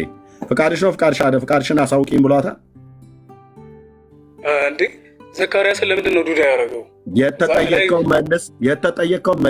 የተጠየቀው መልስ ፍቃድሽ ነው ወይ ፍቃድሽ አይደለም ወይ ብሎ ጠይቋታል። መልአኩ መጥቶ ሲያወራት የጌታዬን እናት ማብራሪያ ለምንድን ነው የሰጣት? ለጠይቅህ አድምጠኝ። የጠየቅኩህ ልበለ ሰማኝ። ለሶስተኛ ጊዜ ነው። ከአሁን በኋላ በቃ እታይ ትወርዳለህ። የምትናገረው የለህም ማለት ነው። ዝም ብለህ የምታወራው ነገር እንጂ ያለህ ለተጠይቀው ጥያቄ ኤግዛክት ላይ አልመልስም ማለት ነው። ልብ በል። ማርያም ፍቃድሽ ነው ወይስ ፍቃድሽ አይደለም ብሎ ፍቃዷን ጠይቋታል። ሂድና ፍቃዷን ጠይቅልኝና ና ብሎ እግዚአብሔር ገብርኤልን ስልኳታል። መጥቶ ፍቃድሽ ነው ፍቃድሽ አይደለም ብሎ ጠይቋታል። የት አለ? ቁጥሩን ብቻ ነገር ፍቃድሽ ነው ፍቃድሽ አይደለም ብሎ የሚለውን የጠየቀበት ቦታ ቅድም ምን ብለኛል? ወይ ቁጥሩን ትነግረኛለህ ወይ አስተምሮውን ትነግረኛለህ ብለኛል። ስለዚህ አስተምሮውን ወንድሜ የት አለ? ቁጥሩን ነው ብዬ የምልህ። ፍቃዷን የጠየቀበት ቦታ አለ? አዎ ብለኛል። የት አለ? የትኛው ቁጥር ላይ ፍቃዷን ይጠይቃል? ቃል በቃል ብዙ ነገሮች ቃል በቃል የለም ቃል በቃል በቃ ስለዚህ አርምሞ ኦኬ የለም። ኤርሚ ከፈቀድክልኝ አንድ ያያን ባወራው ደስ ይለኛል። እሺ አውራ። እያያ እኔ የሳትኩት ምኑ ጋር ነው? አንተ እኮ አንድ ስተሃል ማለት ክርስቶስ የመጣ በእሷ ፍቃድና በእሷ ፍቃድ ጭምር ሳይሆን በአባቱ ፍቃድ ነው የመጣ ስላመጣጡ ነው። እና ደግሞ የተለየ ትምህርት ካለ እስቲ አስተካክለኝ። የት ጋር ላይ ሳትኩኝ? ክርስቶስ ወደ ምድር ለመምጣቱ የእሱ ፍቃድ እንጂ የእሷ ፍቃድ አይደለም።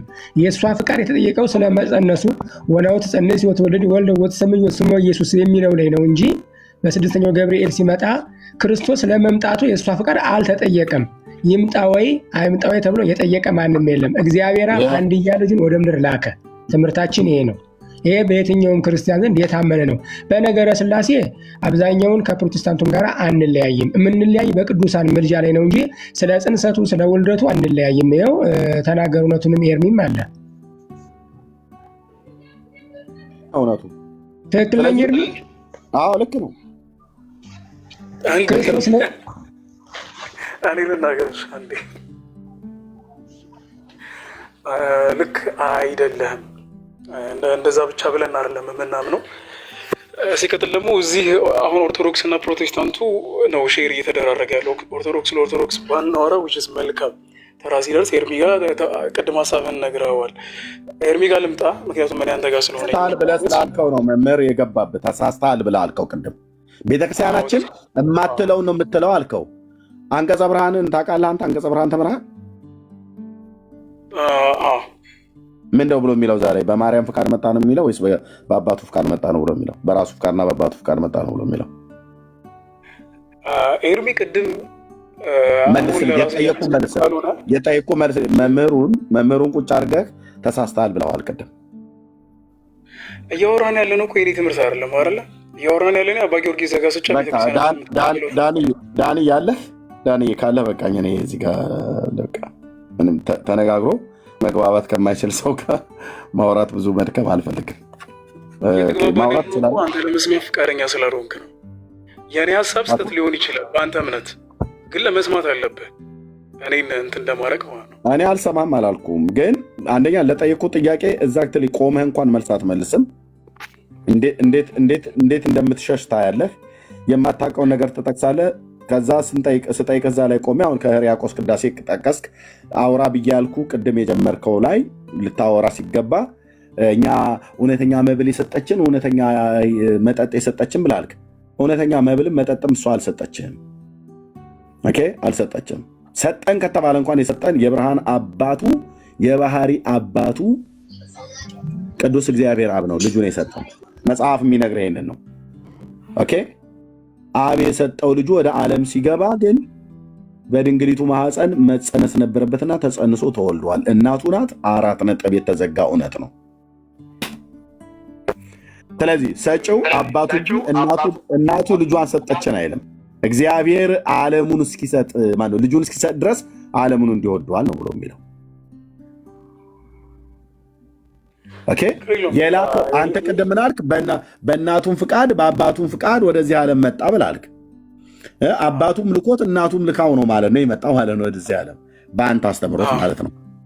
አየው በእናቱ ፍቃድ ኦኬ አሳየ ብዬ ስል በእናቱ ፍቃድ አሳየ ብዬ ስል አንድም ቦታ ላይ አላሳየኝም። ኦኬ የአባቴን ፍቃድ ላደርግ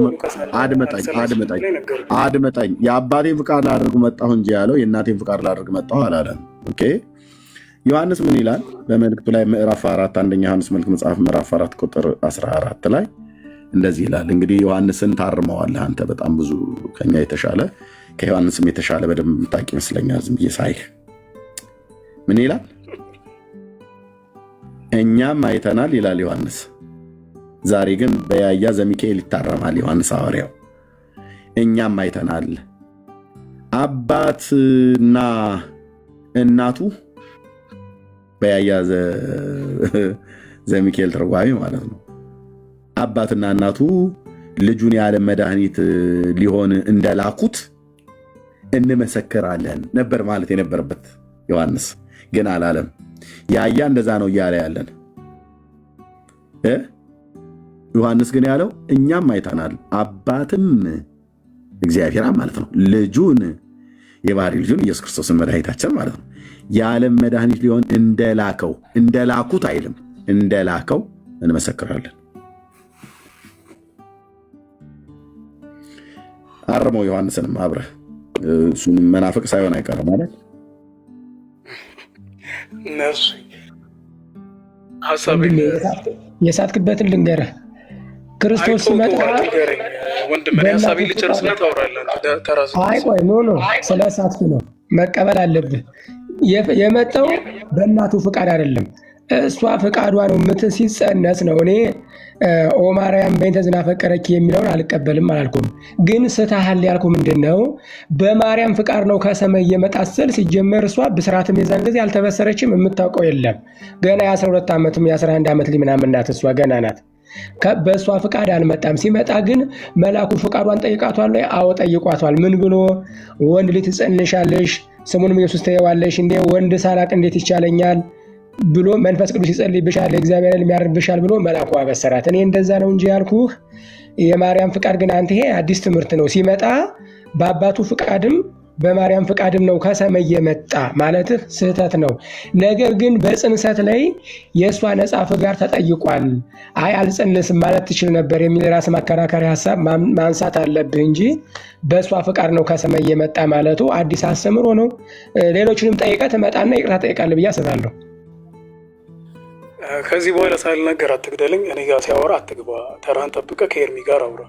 በሁለተኛ ደረጃ እኔ ሀሳቤን አልጨረስኩም። እንደዚህ አይነት ውይይት ብዙም ደስ አይልም።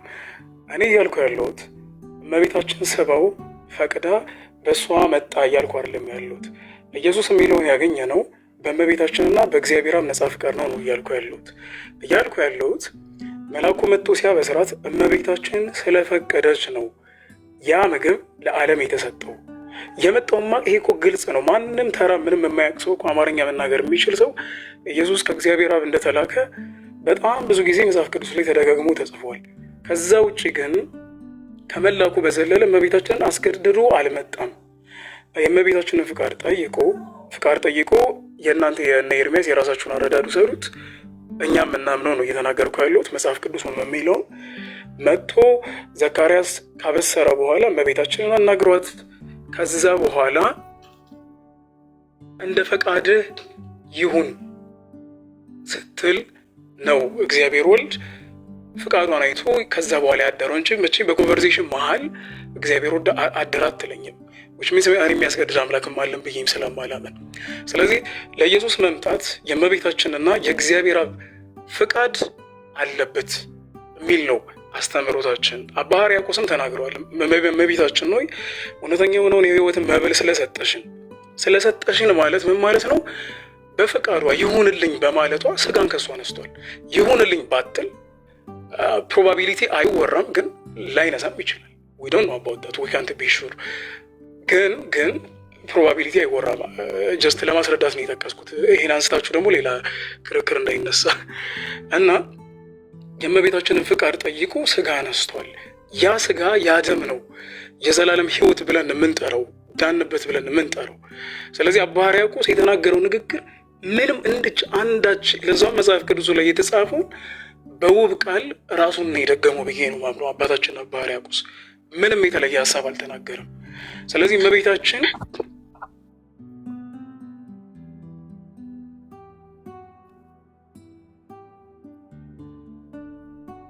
ይሰማል።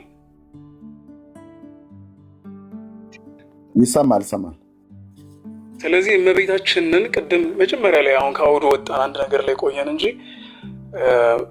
ስንነጋገር ብንደማመጥ ጥሩ ነበር። መጀመሪያ ላይ እመቤታችንን የኃጢአተኞች መድኃኒት ነች ስንላት ከሰጠችን የህይወት መድኃኒት አንጻር ነው። ሐዋርያት የዓለም ብርሃን የሚባሉት ከሚገልጡት የዓለም ብርሃን ጌታችን ኢየሱስ ክርስቶስ አንጻር እንደሆነ ሁሉ መቼም ሐዋርያው ቅዱስ ጳውሎስ ራሱን ችሎ ኢየሱስን ተክቶ ቃሉ ስለተጻፈ ብቻ የዓለም ብርሃን ነው ብላ አትከራከረኝም። ስለዚህ እመቤታችንም ቃሉ ስለተጻፈ ብቻ ኢየሱስን ተክታ ተሰቅላ የእሷን ስጋ ተቀብለን ደሟን ጠጥተን የዓለም መድኃኒት ነች እያልን እንዳልሆነ ይሄ እንደዚህ አይነት እሳቤ የትኛውም ኦርቶዶክሳዊ ጋር እንደሌለ አስረግጬ እነግርሃለሁ። እኛ የምናምነው ልክ መጽሐፍ ቅዱስ ላይ ሐዋርያት የዓለም ብርሃን እንደተባሉት በትርጓሜ እንደሚስማማ ሁሉ እዚህም ጋር ሲመጣ ያለው ነገር ተአምረ ማርያም ላይ ያለውም ምንም ሳይጋጭብን በትርጓሜ ተስማምቶ እንቀበለዋለን። አመሰግናለሁ። አንተ እንዳልከው ከሆነ ይቺ መልስልኝ። አንተ እንዳልከው በሷ ፍቃድ ከመጣ ታዲያ አንተ ኦርቶዶክስ ሆነ የተሳተ ትምህርት እኮ እያስተማርክ ነው። እሷ ካወቀች እንዴት እንግዳ ወልድ ሳላውቅ ትለዋለች? እሱ እንደሚመጣ ካወቀች ይሄንን መልሰ በዛው ትሄዳለህ። ይሄ እኮ አዲስ ትምህርት ነው። በሷ ፈቃድ መጥቷል ብለሃል። በሷ ፈቃድ ከመጣ እያወቀች ከሆነ እንዴት ወልድ ሳላውቅ ትላለች? እሷ ይሄንን መልስ። ይቅርታ ቅድም አቋሚ ነግሬያለሁ። ሳልኖር ምናምን የምትለው አካውንት ከኔ አታውራ። እሱ ሲጠይቅ ከእሱ ጋር ኮንቨርሴሽን እየጠየቀ ነው። የኦርቶዶክስን ትምህርት አይደለም ያስተማርከው ብሎ እየጠየቀ ነው። መብቱ ነው። መምህር ጠይቀው፣ መብቱ ነው። ኦርቶዶክሳዊ ነው። ከዚህ በፊትም ገብተው አውርተዋል። መምህር ናቸው። ያሉህን መልስ። ትክክለኛ ጥያቄ ጠይቁት፣ መልሱ መልስ።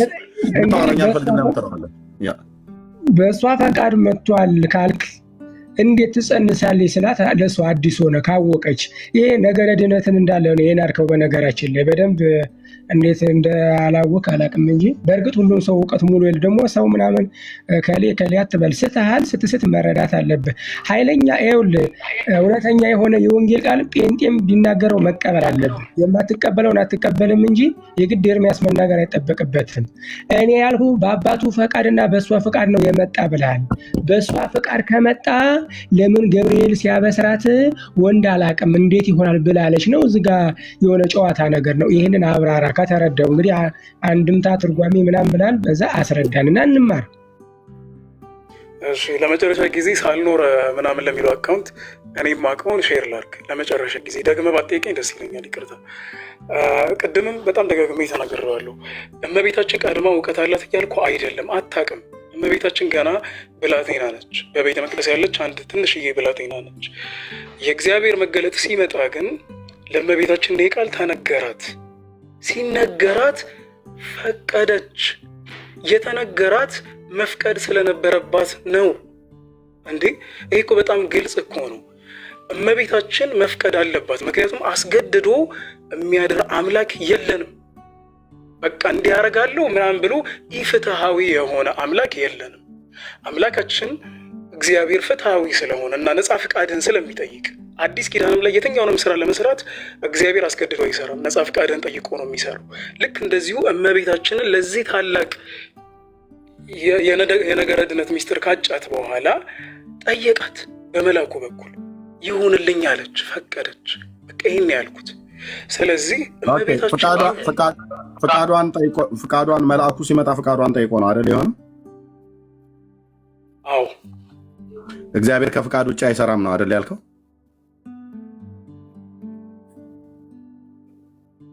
ማይኩን ከፈተው፣ እያወራው ማይክ አትዝጋ። እግዚአብሔር ሰዎችን ፍቃዳቸውን ጠይቆ እንጂ ያለ ፍቃዳቸው ሊሰራ አይችልም ነው አይደል ያልከው? አምባገነን አምላክ ነው እግዚአብሔር ብለህ ነው የምታምነው? አድምጥ፣ የጠየኩህን ብቻ ጥያቄ መልስልኝ። ያለ ፍቃዳቸው እግዚአብሔር አይሰራም ነው አይደል ያልከው? አድምጥ፣ የጠየኩህን መልስልኝ። ያለ ፍቃዳቸው እግዚአብሔር አይሰራም ነው አይደል ያልከው?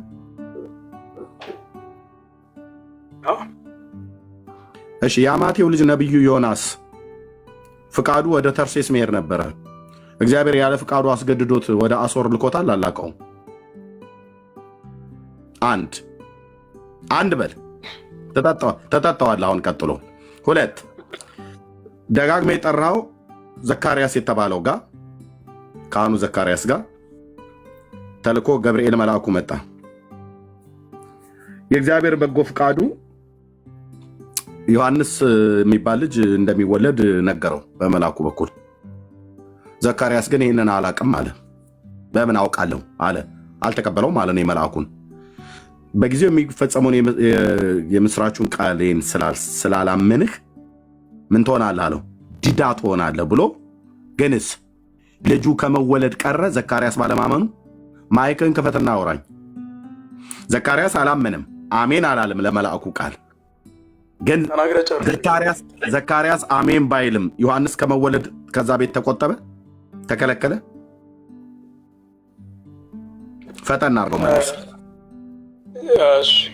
አሁን የጠቀስካቸው እያንዳንዱ ላይ ፈጠና አርገው መልስ። የጠየኩን እያንዳንዱ አትበለኝ። ከዮናስ ጀምር። ኦኬ ጎ ሄድ።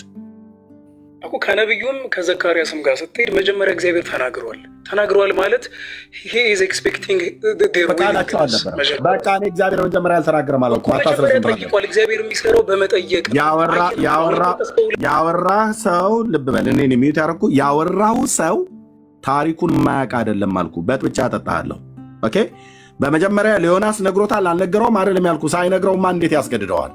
ነግሮት ግን አልታዘዝም ወደ አሶር አልሄድም ብሎ ወደ ተርሴስ ሄደዋል። ወደ ተርሴስ ሄድ የነበረውን አመፀኛውን ነቢይ ግን ያለ ፍቃዱ አሶር መሄድ አይደለም የዮናስ ወደ ተርሴስ መሄድ ነው። የእግዚአብሔር ፍቃዱ ደግሞ አሶር እንሄድለት ነው፣ ወደ ተርሴስ እንዳይሄድ ነው። ስለዚህ እግዚአብሔር አስገድዶታል አላስገድደውም? ነገር አታስረዝም ብራዘርዬ። የጠየኩ ላይ ቀጥታ አውራኝ። አስገድዶታል አላስገድደውም? እግዚአብሔር የሰዎችን ፍቃድ አስገድዶ ይሰራል አይሰራም? እጨምርልሃለሁ ገና። ቀጥታ መልስልኝ፣ አታስረዝም። ታሪኩን በደንብ ስለማውቀው ማለት ነው። መጀመሪያ ይናገራል። እኔ መቼ አልተናገረውም አልኩ? አስገድዶታል አላስገድደውም? የጠየኩህን መልስልኝ እባክህ። አስገድዶታል አላስገድደውም? በመጀመሪያ ተናግሮታል አልተናገረውም? ነብዩ ስለሆነ ባሪያው ስለሆነ ነግሮታል። አስገድዶታል። ዋጠው፣ በደንብ ዋጠው። ውሃ በላው ላይ ጠጣሁን። ስህተትህን አርም። ኦኬ እግዚአብሔር ያለ ሰዎች ፍቃድ ብራዘር በሰማይና በምድር የወደደው እንደ ፍቃዱ ያደርጋል። ከፈለገ በመጽሐፍ ምሳሌ ላይ ሰለሞን እንደተናገረው የነገስታትን ልብ እንደ ውሃ ፍሳሽ ወደ ወደደው የሚያዘነብል እኮ እግዚአብሔር እኮ ነው። አሶርን አምጥቶ በምድሪው ላይ ለመቅጣትም ለመስበርም እግዚአብሔር ተጠቅሞበታል። ናቡከደነጾርን እንደዚሁ ማለት ነው። ክንዱን በከለዳውያን ምድር ላይ አድርጎ ፈቃዱን በባቢሎን ላይ አድርጓል። ስለወደደና ስላልወደደ አይደለም። ያልወደደውን ነቢይ ማለት ነው። አልወድም አሶር አልሄድም ብሎ ያለውን ተርሴስ ነው መሄድ የምፈልገው ብሎ ያለውን የእግዚአብሔር ፍቃድ የራሱ ጉዳይ አንተ ሄዳልና ሌላ ትውልድ አስነሳለሁ ብሎ እንትን አላለም። ይህን ጭፈራ ቤት የገባ ለምን ነው ታስገብቶ ወገኖች? ስለዚህ ሁለተኛ እንዳይለመድህ፣ እሺ እንዳይለመድህ ማርያም ጋር መጥቶ ያያ ጋር ሐሳቤ አንድ አይነት ነው ከፈቀድ ቴንኪው ይሄንን ያወጣችሁ ሰው ቴንኪው። ስለዚህ ዘካርያስ ጋር መጥቶ እግዚአብሔር ምንድን ነው ያለው? በመልአኩ በኩል ልጅን ትወልዳለህ ስሙንም ዮሐንስ ትለዋለህ አለው። በምን አውቃለህ አለ። ለመልአኩ ቃል አሜን አለ። የጌታዬ እናት ማርያም አሜን እንዳለች እሱ አለ፣ ካህኑ አላለም። ስለዚህ በሳቅ እኔን እንደዚህ ባልክበት እምቢ አልከኝ አይደል? አዎ ለዘላለም ልጅ አታገኝም ብሎ አይደለም መልአኩ ሄደው። የእግዚአብሔር ሐሳቡ እዛ ካህን ቤት ከሌዋዊው ካህን ከዘካርያስ ቤት ታላቅ ነቢይ በኤልያስ መንፈስና ኃይል የሚነሳ ነቢይ በጌታ ፊት የሚሄድ ነቢይ ሁለት የብሉይ ኪዳን ነቢያት ኢሳይያስና ሚልኪያስ ትንቢት የተናገሩለት ነቢይ ከዛ ቤት መወለዱ አይቀርም ነበር። ዘካርያስ አሜን አለ አላለ? ለመልአኩ ቃል አሜን አለ አላለ? እግዚአብሔር አልፎ ሰራ። ለዘላለም ስሙ ይቀደስ። ማርያምን ሲጀምር አመፀኛ የምታረጓት እናንተ ናችሁ። እሷ አመፀኛ አልነበረችም። የጌታን ፍቃድ መልአኩ መጥቶ ፍቃድሽ ነው ወይ ፍቃድሽ ነው አይደለም ማርያም ብሎ አልጠይቃትም። እንዲህ አይነት አርቲቡርት ወሬ አልጠይቃትም። መጥቶ አበሰራት። ለካህኑ ለዘካርያስ እንደነገረው ለእሷም ነገራት። ለእሷ ሲነግራት ግን የእሷ ልብ በጣም የሚያምን ልብ ነው። እንደናንተ ጠማማ የሆነ ልብ አይደለም። ከጌታ የሰማችው ቀጥታ የምታምናት አማኝ ነች።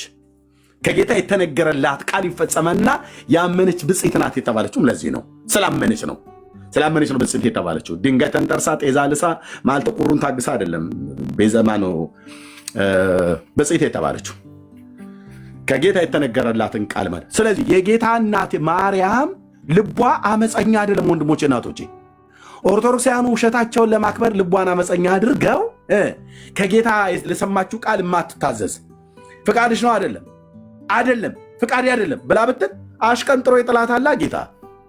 ማናት ማርያም እሺ ባትል ኖሮ እውነቴ ነብይ ማለት ትጣላለች። ለዘላለም እኮ ነው የምትጣለው።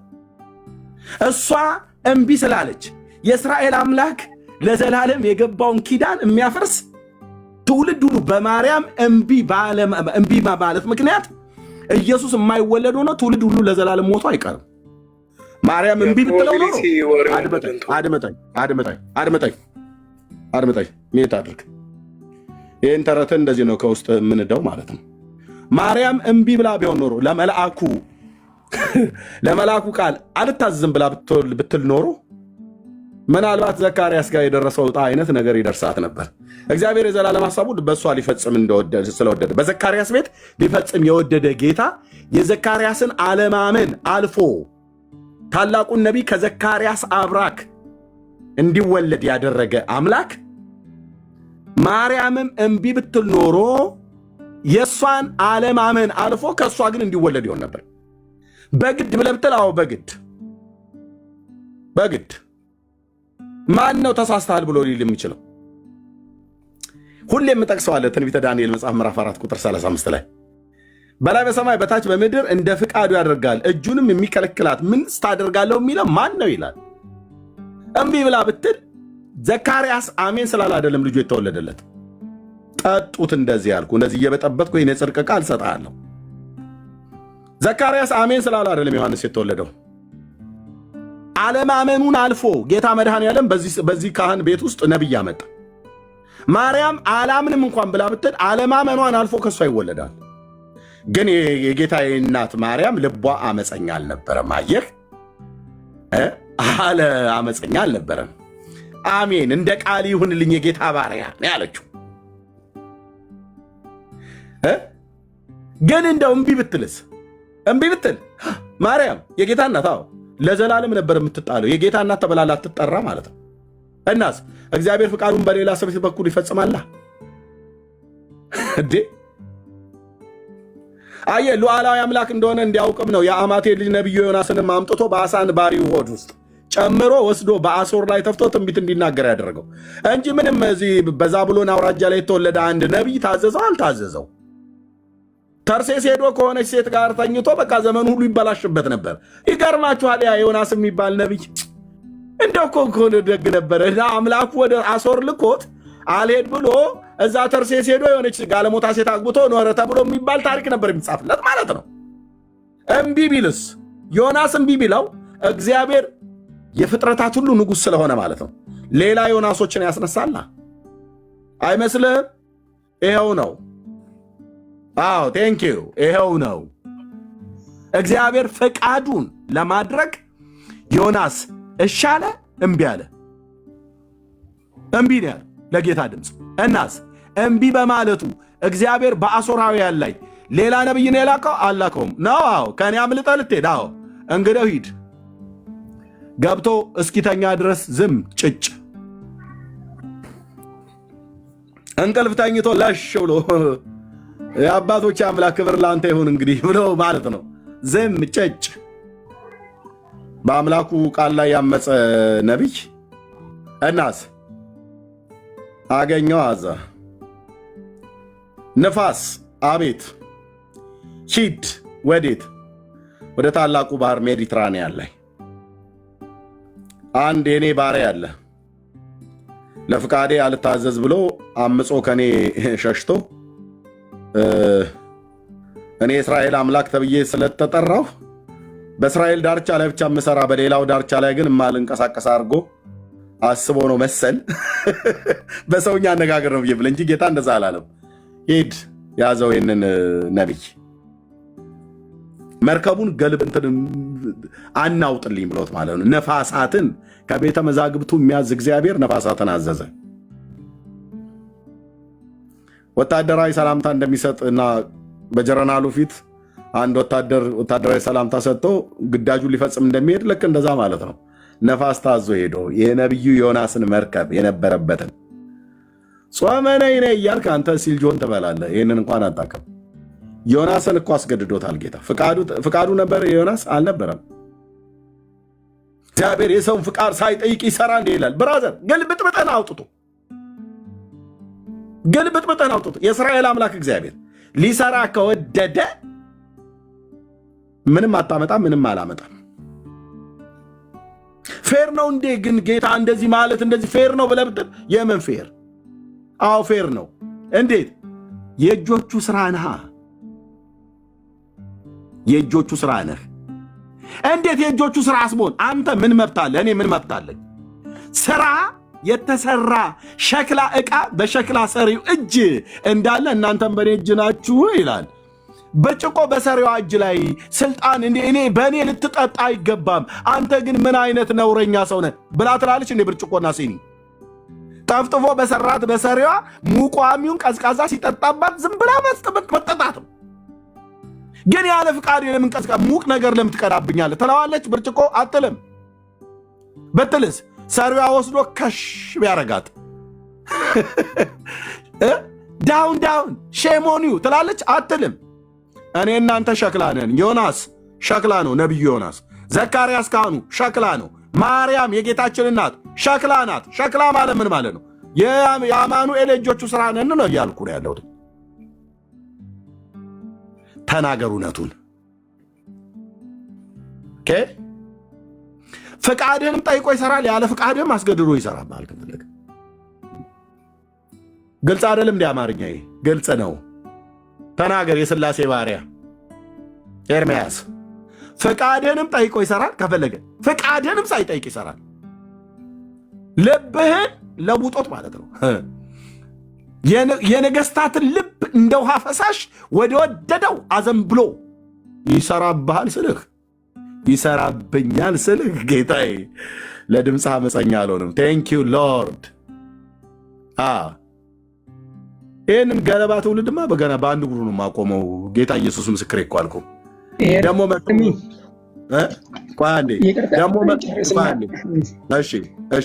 ደግሞ መጥቶ የጌታ ፍቃዱ ምናምን ነገር ማርያም ሲጀምር መጥቶ ፍቃድሽ ምናምን ነገር ብሎ አላላት። መጣ ዘካርያስ ቤት የሰበከውን ስብከት ተመሳሳይ ስብከት ነው የሰበካት። ተመሳሳይ ስብከት ነው የተሰበኩት። ባይዘ ምንኛ የተባረከች እናት ናት የጌታ እናት ማርያም።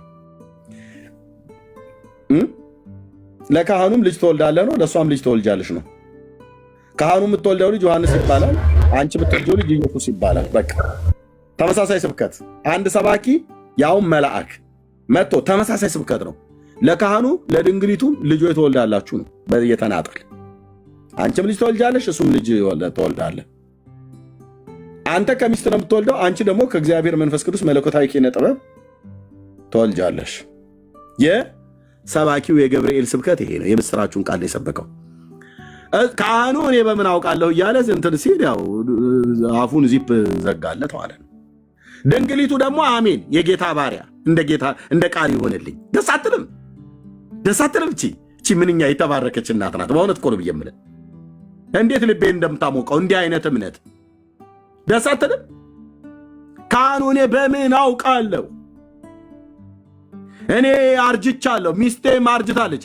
እውነቱን ነው፣ እውነቱን አርጅተዋል።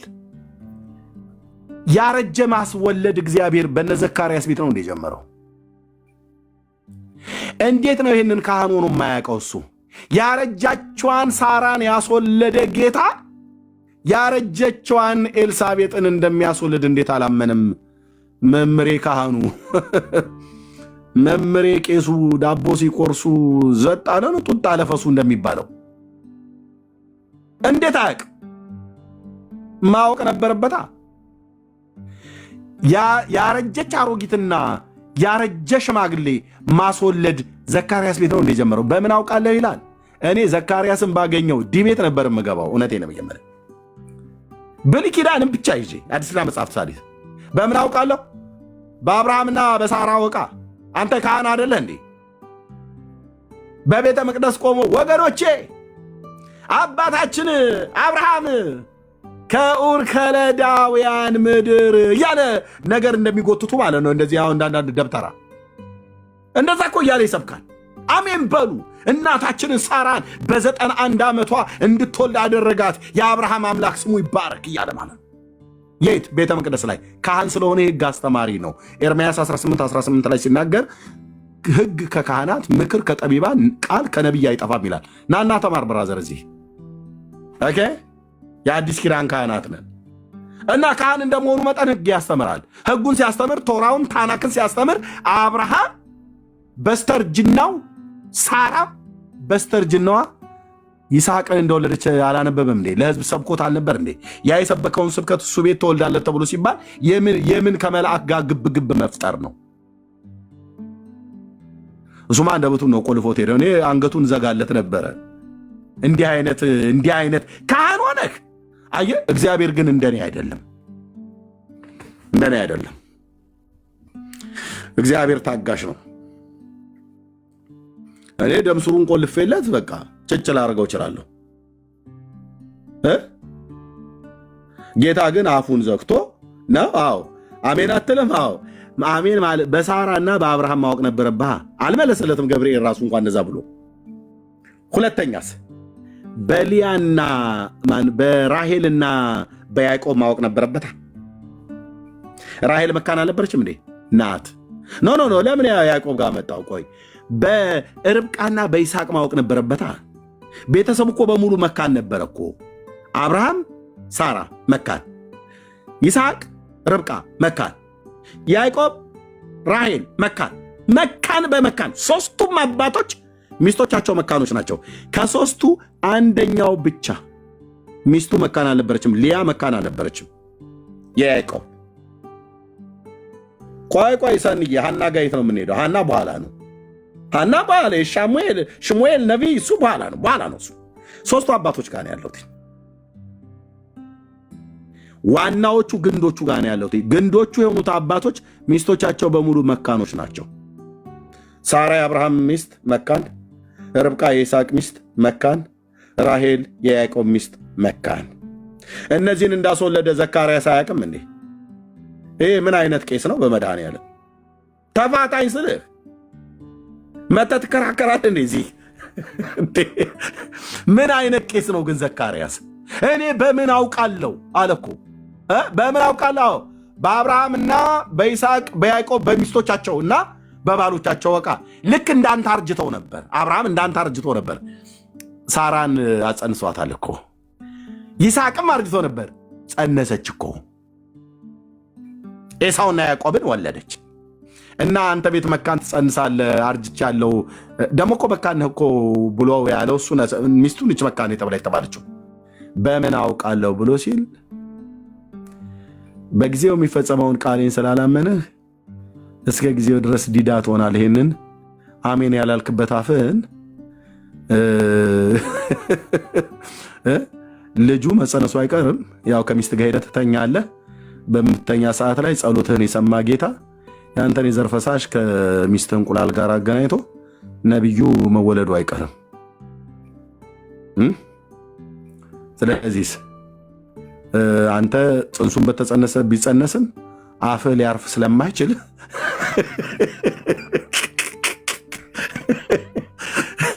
አርግዣለሁ ብላ ብትልም የ3 ወር ብትሆንም ከየት ነው ደግሞ ያረኔ አላምንም ብሎ ሊላት ይችላል። አሮጊቷን ላያስቀምጣት ይችላል። ጽንስ ቀረብኝ ብላ ብትለው ከየት ነው እንዴት ማለት ብሎ ማለት ነው። አንዳንዱ እኮ አያምንም እኮ ጠማማ መንፈስ ማለት ነው።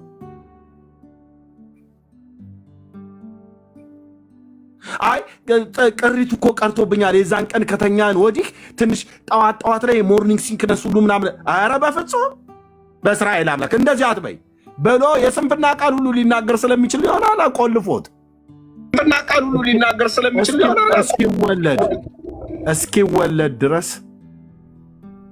አፍህ ክፉም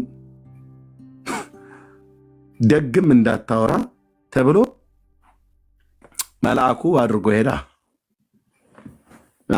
እንጂ አፉን ራሱ እንደዛው ትቶለት ቢሄድ ኖሮ ተመልሶ እግዚአብሔር የዘካርያስን አለማመን አልፎ ለምን በለኝ አንደኛ ሰውየው ሌዋዊ ካህን ነው።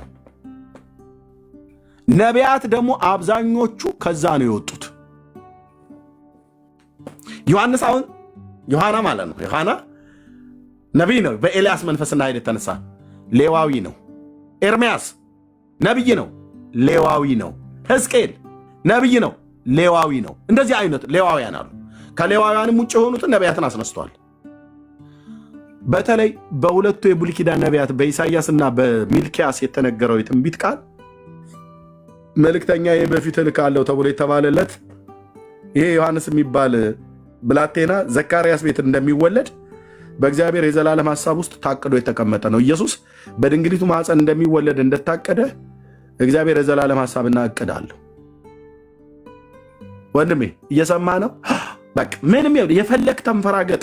አብርሃምን ብቻውን ሲመርጠው በነ ናኮርና በነ ታራን ቤት ገብቶ ሽማግሌውን የ75 ዓመት ሰው ናውጣ ብሎ ብቻውን ሲያወራው ከማውራቱ በፊት የዘላለም ሐሳቡ ታራን ቤት ጣዖት አምላኪ ቤት አንድ አባት አንስቶ እንደሚባርከው ዘሩ እንደ ሰማይ ከዋክብት እንደ ምድር አሸዋ እንደሚያበዛው በእግዚአብሔር የዘላለም እቅድና ሐሳብ ውስጥ ነበረ። ስለዚህ ጌታ በግርማው እየተራመደ መጣ። ሽማግሌው ጋር አብርሃም አቬኑ መጣ። እሱ ጋር አወራው። ወደማሳይ ምድር ውጣ አለው። ወጣ። አልወጣምስ ብሎ ቢል ያስወጣዋል። በግድ ቢሰራ እንዴ አንተ በግድ ትላለህ እንዴ? ራሱ አማኑኤል በእጁ ጠፍጥፎ የሰራ ሰውዬ በግድ ትላለህ? በግድ አዎ፣ ጌታ ኢየሱስ በግድ ስራ። እስኪ ማን ሊቃወምህ? የትኛው ፍጥረት በግድማ እንዴ? ፌር አይሆንም። አንተ እኮ ሰሪ ነህ። ማነው? አንተ እኮ ሸክላ ነህ። እኔ እናንተ ሸክላ ነን። እላገዳለሁ ብለህ ብትል ኢሳይያስ ምዕራፍ 5 ላይ ከሰሪው ጋር ለሚታገል ወዮለት ይላል። ተናገር ኤርምያስ። ለዚህ ተፈጥረሃል፣ ለዚህ ተጠርተሃል። አዎ ከሰሪው ጋር ለሚታገል ወዮለት ይላል። እታገለዋለሁ ብለህ ብትል ያደቃል የእስራኤል አምላክ። ለምን? አንተ የእጆቹ ስራ ነህ። እንደ ብርጭቆ፣ እንደ ሳህን፣ እንደ ቆርቆሮ፣ እንደ ማንኪያ፣ እንደ ምናምን ነገር ይጠቀምብሃል። አይኔ ክቡር ነኝ ብለህ ብትል ለእሱ ነው ክቡርነትን የምትነግረው።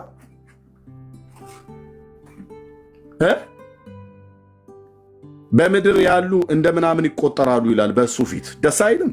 ኢሳይያስ እኮ ነው ሲነገር፣ በምድር ያሉ ሁሉ እንደ ምናምን ይቆጠራሉ፣ አሕዛብ በገንቦ እንዳለ ጠብታ ናቸው ይላል። በሙሉ እዚህ አሁን የተሰበሰበ 500 ምናምን ሰው አይደል ይሰማል አይደል? ቢሃይንድ ባይ ስንት ሺህ እንደሚሰማ ባላቅ በሙሉ እዚህ ምንም አናመጣም። እኔም አንተም በጌታ ፊት ጠብታ። እቺ ዶት እንደዚህ ጠብ የምትለው አዎ የዛን ያህል ከቁብ ላይ ቆጥረህ ይችላል ላይቆጥረን ይችላል። ለዚህ ነው አየህ ዳዊት ነቢዩ ሲገባው ምን አለ? ታከብረው ዘንድ ሰው ምንድን ነው አለ። በቃ ትምክህትህን ሁሉ አድቅቄ በእግዚአብሔር ቃል ልዑሉን ባረኩ ለዘላለም የሚኖረውንም አመሰገኑ ይላል። ግዛቱ የዘላለም ግዛት ነው፣ መንግስቱ ለልጅ ልጅ ነው ይላል። የአብርሃም አምላክ ስም ይባረክ። የእስራኤል ቅዱስ አየህ የእሱን ክብርና ዝናው ከፍ አድርጌ የእኔና ያንተን ትምክህት ከትክቼ ያልኩ በጽድቅ ቃል ለዚህ ተፈጥሬያለሁ፣ ለዚህ ተወልጃለሁ። ደግሞ ፍቃዴ ሳይጠይቅ ትላለህ እንዴ? እግዚአብሔር ከፈቀደ በፍቃድህም ካልፈቀደ በግዴታም ይሰራብሃል። በግዴታ ማለት ስለሰራበት ዮናስ ላይ ዘካርያስ ቤት ዘካርያስ አሜን ይሁንልኝ ስላለ አይደለም ልጁ የተጸነሰው። ማርያም አሜን ብላ ስላለች እንደተጸነሰ ዘካርያስ አሜን ይሁንልኝ ብሎ ስላለ አይደለም የተጸነሰው። የዘካርያስን አለማመን አልፎ በቤቱ ፍቃዱን ሳይጠይቀው አሜን ሳይል አልፎ ነቢዩ ከሱ ቤት እንዲወለድ ያደረገ ጌታ ለዘላለም ስም ይባረክ። የኔ አባት ቴንክ ዩ ሎርድ ቴንክ ዩ ታላቁና የተፈራ የእስራኤል አምላክ ልዑል እግዚአብሔር በእውነት እንኳንም ያንተ ባሪያ ያደረከኝ። ምላሴ ጽድቅህን አንደበቴ ምስጋናህን ይናገራል ይላል። ጽድቅህን ስናገር እንደዚህ ደስ ይለኛል። ምንም አታመጣም አልኩ እኮ ወንድም ዓለም እዚህ ያላችሁ ምንም ከፈለገ ሊገድልህ ከፈለገ በህይወት ሊያኖር ይችላል። ታናናሾችን ከምድር ከፍ አድርጎ በነገስታት ዙፋን ላይ ያስቀምጣል። እንደነ ዳዊትን የ8 ዓመት ህፃን ልጅ ብይ የሚጫወት ህፃን ልጅ አምጥቶ ዙፋን ላይ አስቀምጦ ንጉሥ ያደርግልሃል። እንደነ ዮስያስ አይነቶችን ምን ታመጣለህ? ምንም ብትፈልግ ከእናቱ ማህፀን ለነቢይነት ሰርጦ ብላቴና ነኝ አትበል። ትነቅልና ታፈርስ ትገልብጥና ትተክል ዘንድ በህዝብና በአሕዛብ ላይ ነቢይ አድርጌሃለሁ ብሎ ይላል። ኬልቅያስ ቤት ገብቶ ከካህኑ ቤት ኤርምያስን ማለት ነው። ምን እዚህ የውሪ ማሰብስቦ የህፃናት ማሰብስቦ ብለብተን ዳር ትይዛለህ። ኦኬ ብይ የሚጫወት እኮ አልኩ። የ8 ዓመት ህፃን ልጅ ብይ የሚጫወት ነው። ሰፈር ላይ ኳስ ተሰፍቶለት የሚሯሯጥ ማለት ነው። ናማን ማሙሽዬ ሄድና ከዛ ከሱቅ ዕጣን ገዝተህና ከረሜላ ገዛላለሁ ተብሎ በሚባልበት ዘመን ላይ አምጥቶ የአብርሃም የአባቶች አምላክ ጩጩ አለኝ አንተ አምጥቶ ዙፋን ላይ አስቀምጦ እስራኤልን ይሁዳን በሙሉ ግዛ። ማን? ኢዮስያስ የ8 ዓመት ልጅ ገና ንፍጡን እንኳን በቅጡ መጥረግ የማይችል ማለት ነው። ልዑል ነው ያለው። ገላውን እንኳን እኮ እናት እኮ ነች የምታጥበው።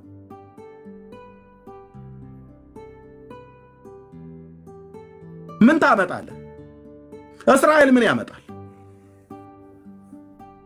ጥፍሩን ራሱ በራሱ እንኳን መቁረጥ የማይችል ልጅ አምጥቶ እንዴት ንጉሥ ያደርጋል? ጌታ ይችላል ስልህ ሎርድ ይችላል እኮ ነው ብዬ የምልህ የአብርሃም አምላክ። ማን ነው የሚከራከረው?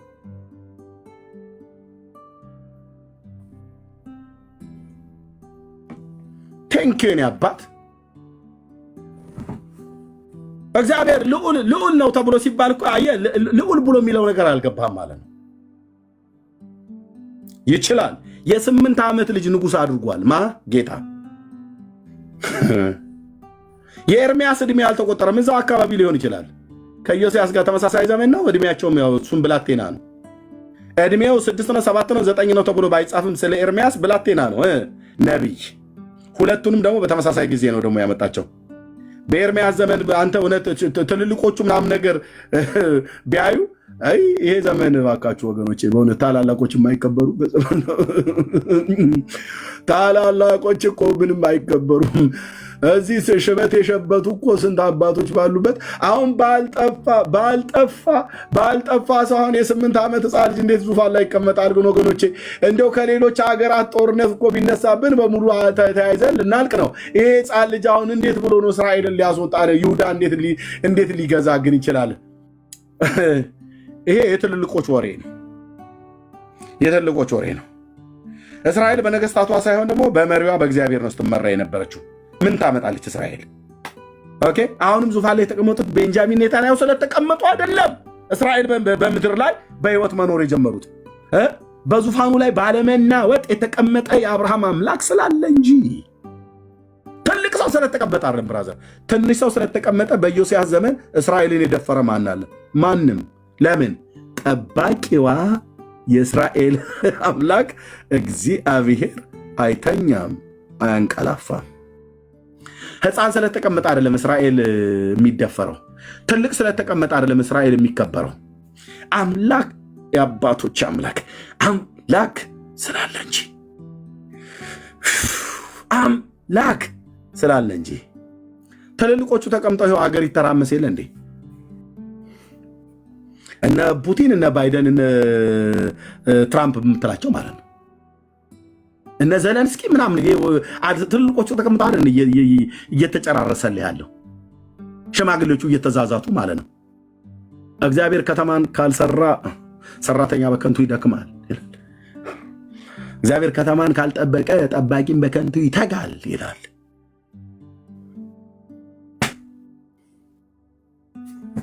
እንደዚህ ነው የኦርቶዶክስን ተረት አፈር ደቼ አስግጬ መቃብሩ ላይ ሐውልት ተክዬ የሚሄደው ማለት ነው። እግዚአብሔር ምንድን ነው? ሉዓላዊ አምላክ ነው፣ ጻድቅ ነው። ከፈለገ ፍቃድህን ጠይቆ ይሰራብሃል። ካልፈለገስ ያለ ፍቃድህ አስገድዶ ይሰራብሃል። ማንን እንዳስገደደ ዘካርያስ ቤት በፍቃድ ነው እንዴት ተወለደው? ዮሐንስ አሜን ብሎ ነው?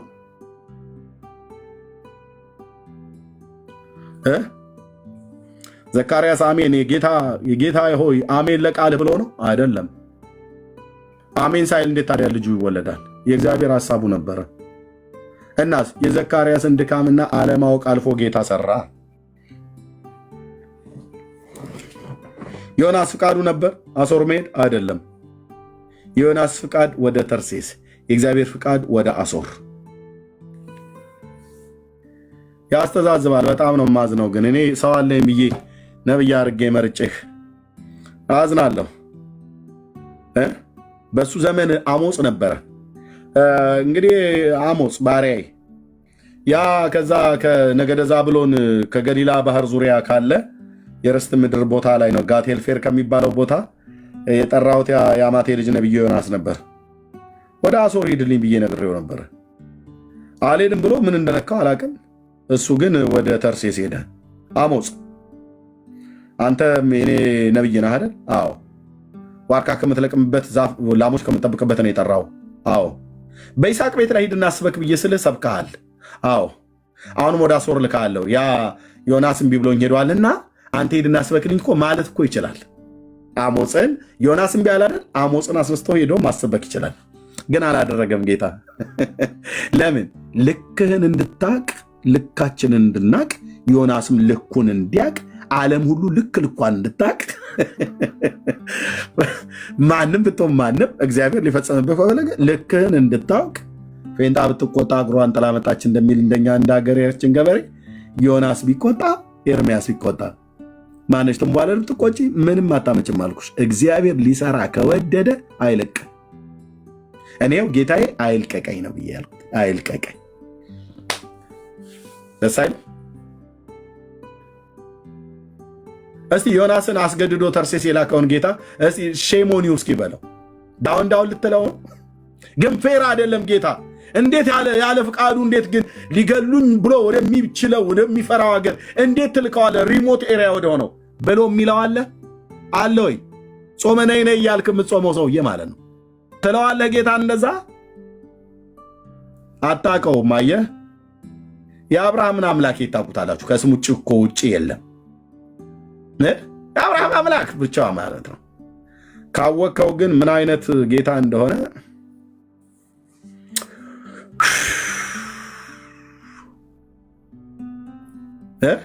ማርያም ራሷ ፍቃዷ ተጠይቆ እንደተባለው እምቢ ብትል አስገድዶ ከሷ ሊወለድ ይችላል። ምን ታመጣለች? እንደዛ አድርጎ ቢያስገድዳት ምንም።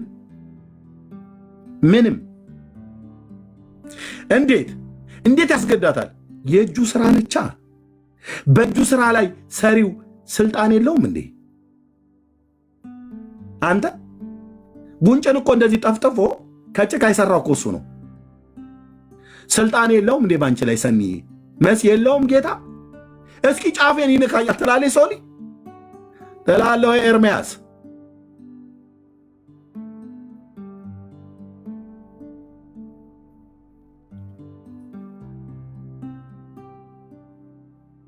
እንላለን አንልም? እኛ ምንድን ነን? እሱ ሰሪያችን ነው፣ እኛ የእጆቹ ስራዎች ነን። እሱ ሰሪያችን ነው፣ እኛ የእጆቹ ስራዎች ነን። ኢሳያስ እንዳለው አንተ ሰሪያችን ነህ፣ እኛ ግን ምንድን ነን አለ? ጭቃ። 450 ጭቃ እዚህ አለ።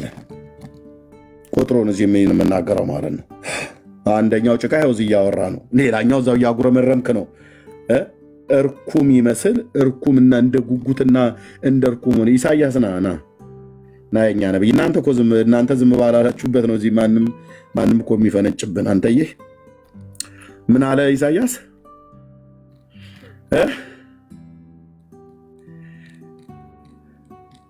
አቤቱ አሁን ግን አቤቱ አንተ አባታችን ነህ፣ እኛ ጭቃ ነን። 442 ጭቃ ይሰማል እዚህ ጋር። አንደኛው ጭቃ ኤርምያስ እዚህ እየተናገረ ነው። ምንድነ? ጭቃ ነን። ኢሳያስ ጭቃ ነን ብሎ ካለ ኤርምያስ ምንድን ነው? ኤፍሬም ምንድን ነው? ሰኒ ምንድን ናት? ቆንጅዬ ጭቃዎች መድኃኔዓለም ጠፍጥፎ ይሰራን ማለት ነው። ምን ታመጣለህ ጭቃ? ጭቃ ሆይ ምን ታመጫለሽ? ጭቃ ሆይ ምን ታመጣለህ? በጌታ ላይ ጭቃ ነን። አንተ ሰሪያችን ነህ፣ እኛም ሁላችን የእጆችህ ስራ ነን። ቴንክ ዩ ሎርድ። አናደርኳችሁ? ክብር ለመንፈስ ቅዱስ ይሁን። የሥራው ጠባይ ነው። አንጀቴን ርር ያደርገዋል ኤርምያስ ሲያወራ ብለው ቃል በቃ እሱ የሥራው ጠባይ ነው። ብራዘር አቆላምጫ አላወራህም። የእግዚአብሔር ቃል ይኸው አንዱ የሚያወራው ጭቃ ማለት ነው።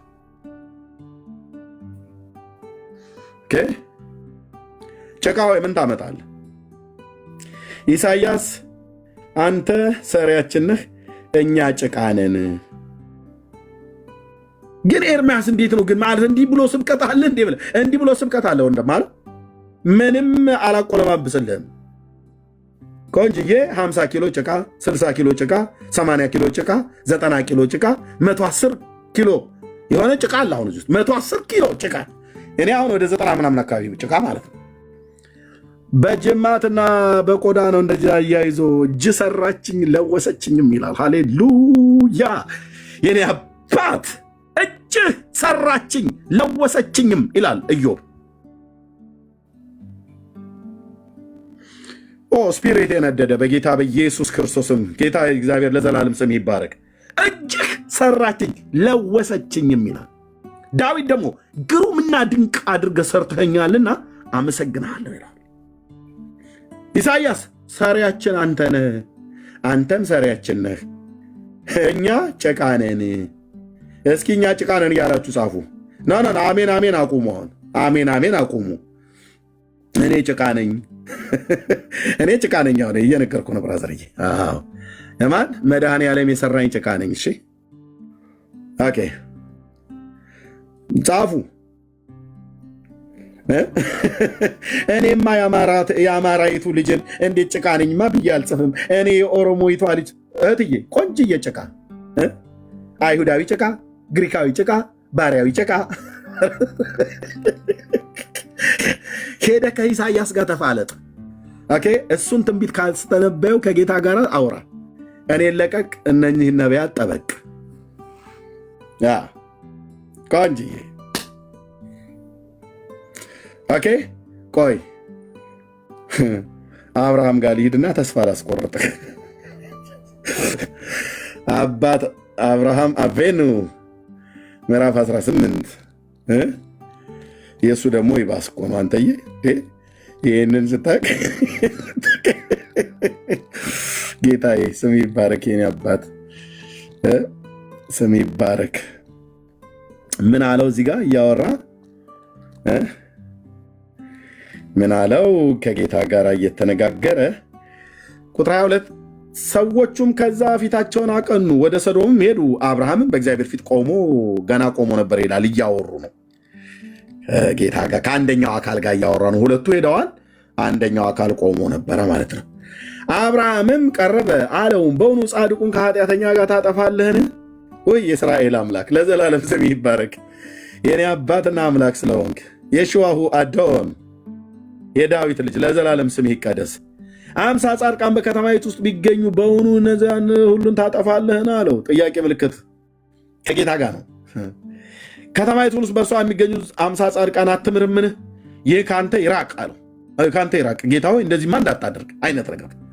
ጻድቁን ከኃጢአተኛ ጋር ትገድል ዘንድ ጻድቁ እንደ ኃጢአተኛ ይሆን ዘንድ እንደዚህ ያለው አድራጎት ከአንተ ይራቅ አለው። እንዳታደርገው ጌታ ሆይ እንዳታደርግ። እንዴት ኃጢአተኛውን ከጻድቁ ጋር ትገለዋለህ ነው። ይህንን ያለው ሰው ምን አይነት ሰው እንደሆነ ልንገርህ። በጌታ ፊት ራሱን ሲያይ እኔ ምንና ምን ነኝ ብሎ እንደሚል አሳያለሁ። ከዛ ሁላችን ዳንዬ ቤቱን ዘግቶ እቱ በሰላም ብለን በቃ እንወጣለን፣ እንተኛለን ማለት ነው። ኩራት ሁሉ ይወድቃል ማለት ነው። የምድር ሁሉ ፈራጅ በቅን ፍርድ አይፈርድም? ምን አለ? ኧረ ይፈርዳል። አብርሃም ጥያቄ አታብዛ። ነገሩ ጥያቄ እየጠየቀው ያለ አካል የመልሶች ሁሉ ምንጭ ነው። እግዚአብሔር ጥያቄ አይፈራ። አደራረብክብኝ፣ አንደኛውን ሳልመልስልህ ሌላ ጥያቄ ትቀኛለህ። ቆይ አቁሞ መጀመሪያውን መልስልህ አላለው።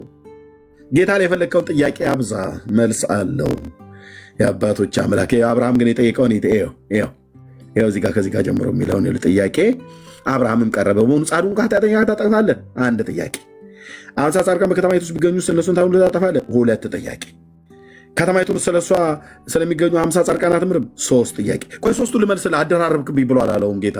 የፈለክ ቆልል አልኩህ፣ እንቆልል፣ እኔም አንተም አንቺም ቆሊ። መልስ ከሰራዊት ጌታ ከእግዚአብሔር ዘንድ አለ አለ አለ አለ አለ አለ። ይህ ከአንተ ይራቅ አለው። ጻድቁን ከኃጢአተኛ ትገድል ዘንድ ጻድቁ እንደ ኃጢአተኛ ይሆን ዘንድ እንደዚህ ያለው አድራጎት ከአንተ ይራቅ። የምድር ሁሉ ፈራጅ በእውነት በቅን ፍርድ አይፈርድም? 4ተኛ ጥያቄ። እግዚአብሔርም በሰዶምና በከተማይቱ ውስጥ 50 ጻድቃን በስፍራው ማነው ባገኝ ስፍራውን ሁሉ ስለነሱ እምራለሁ አለው። አየህ፣ 4 ጥያቄ ጠይቆ 1 መልስ። የኔ አባት በቃ እንደዚህ መንፈሴን እኮ ውስጤን በመንፈስ ታቃጥለዋለህ። ደስ ይለኛል፣ እስቃለሁ፣ አለቅሳለሁ። እንደዚህ ነው የሚሆነው። በቃ እንደዚህ ነው የሚሆነው። 4 ጥያቄ ጠይቀህ በአንድ ጥያቄ እምራለሁ። ምንም አሁን ቁጥር መደርደር የአብርሃምን የመጨረሻው ቁጥር ድረስ ነው የሄደለት ጌታ። ምንም ቁጥር ማብዛት አይደለም። ጥያቄ ብታበዛ በአንድ ጥያቄ እግዚአብሔር ከዛ ምን አለው? አብርሃም መለሰ ይላል። በቃ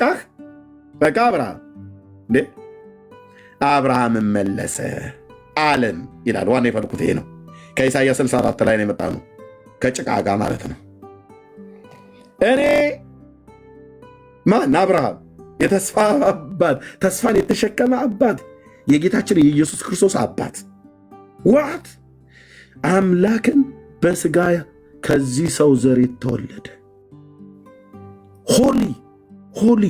ሆሊ ማን አብርሃም፣ ሆሊ ማን፣ ጻድቅ ራይቸስ ማን፣ ቅዱስ ሰው፣ እግዚአብሔር ወዳጄ ብሎ በራሱ የማለለት ሰው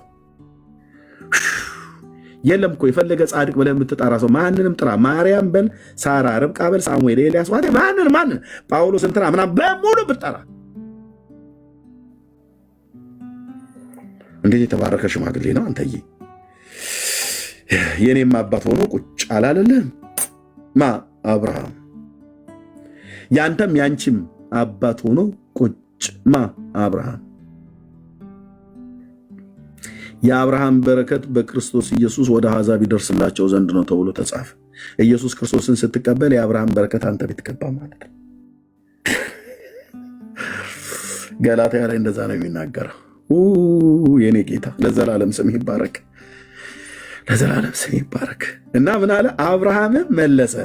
ኢሳይያስ ጭቃነን ብሎ ያለው አብርሃም ምን እንደሚለው እኔ አፈርና አመድ ስሆን ከጌታዬ ጋር እናገር ዘንድ እነሆ አንድ ጊዜ ጀመሩ። ምን አፈርና አመድ ነኝ? ማን ነው ይህን ብሎ የሚለው? አብርሃም። በማን ፊት? በእግዚአብሔር ፊት። ምንና ምን ነኝ? አፈርና አመድ።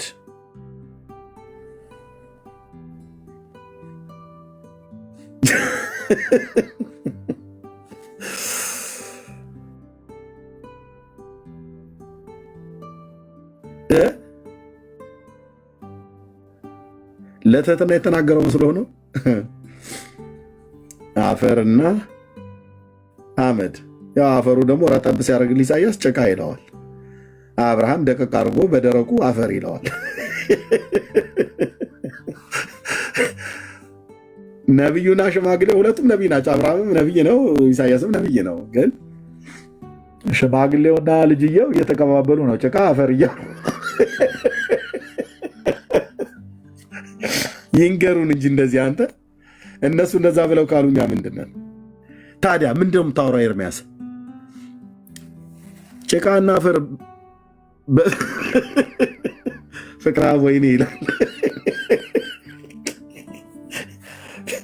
ቴንኬን አባት የሰውን ትምክህት ስብር ስለምታረግ ከኔ ጀምሮ፣ አንተ ግን ጻድቅና ንጉሥ ነህ። በአንተ ዘንድ በስህተት የተደረገ ነገር የለም፣ በስሜት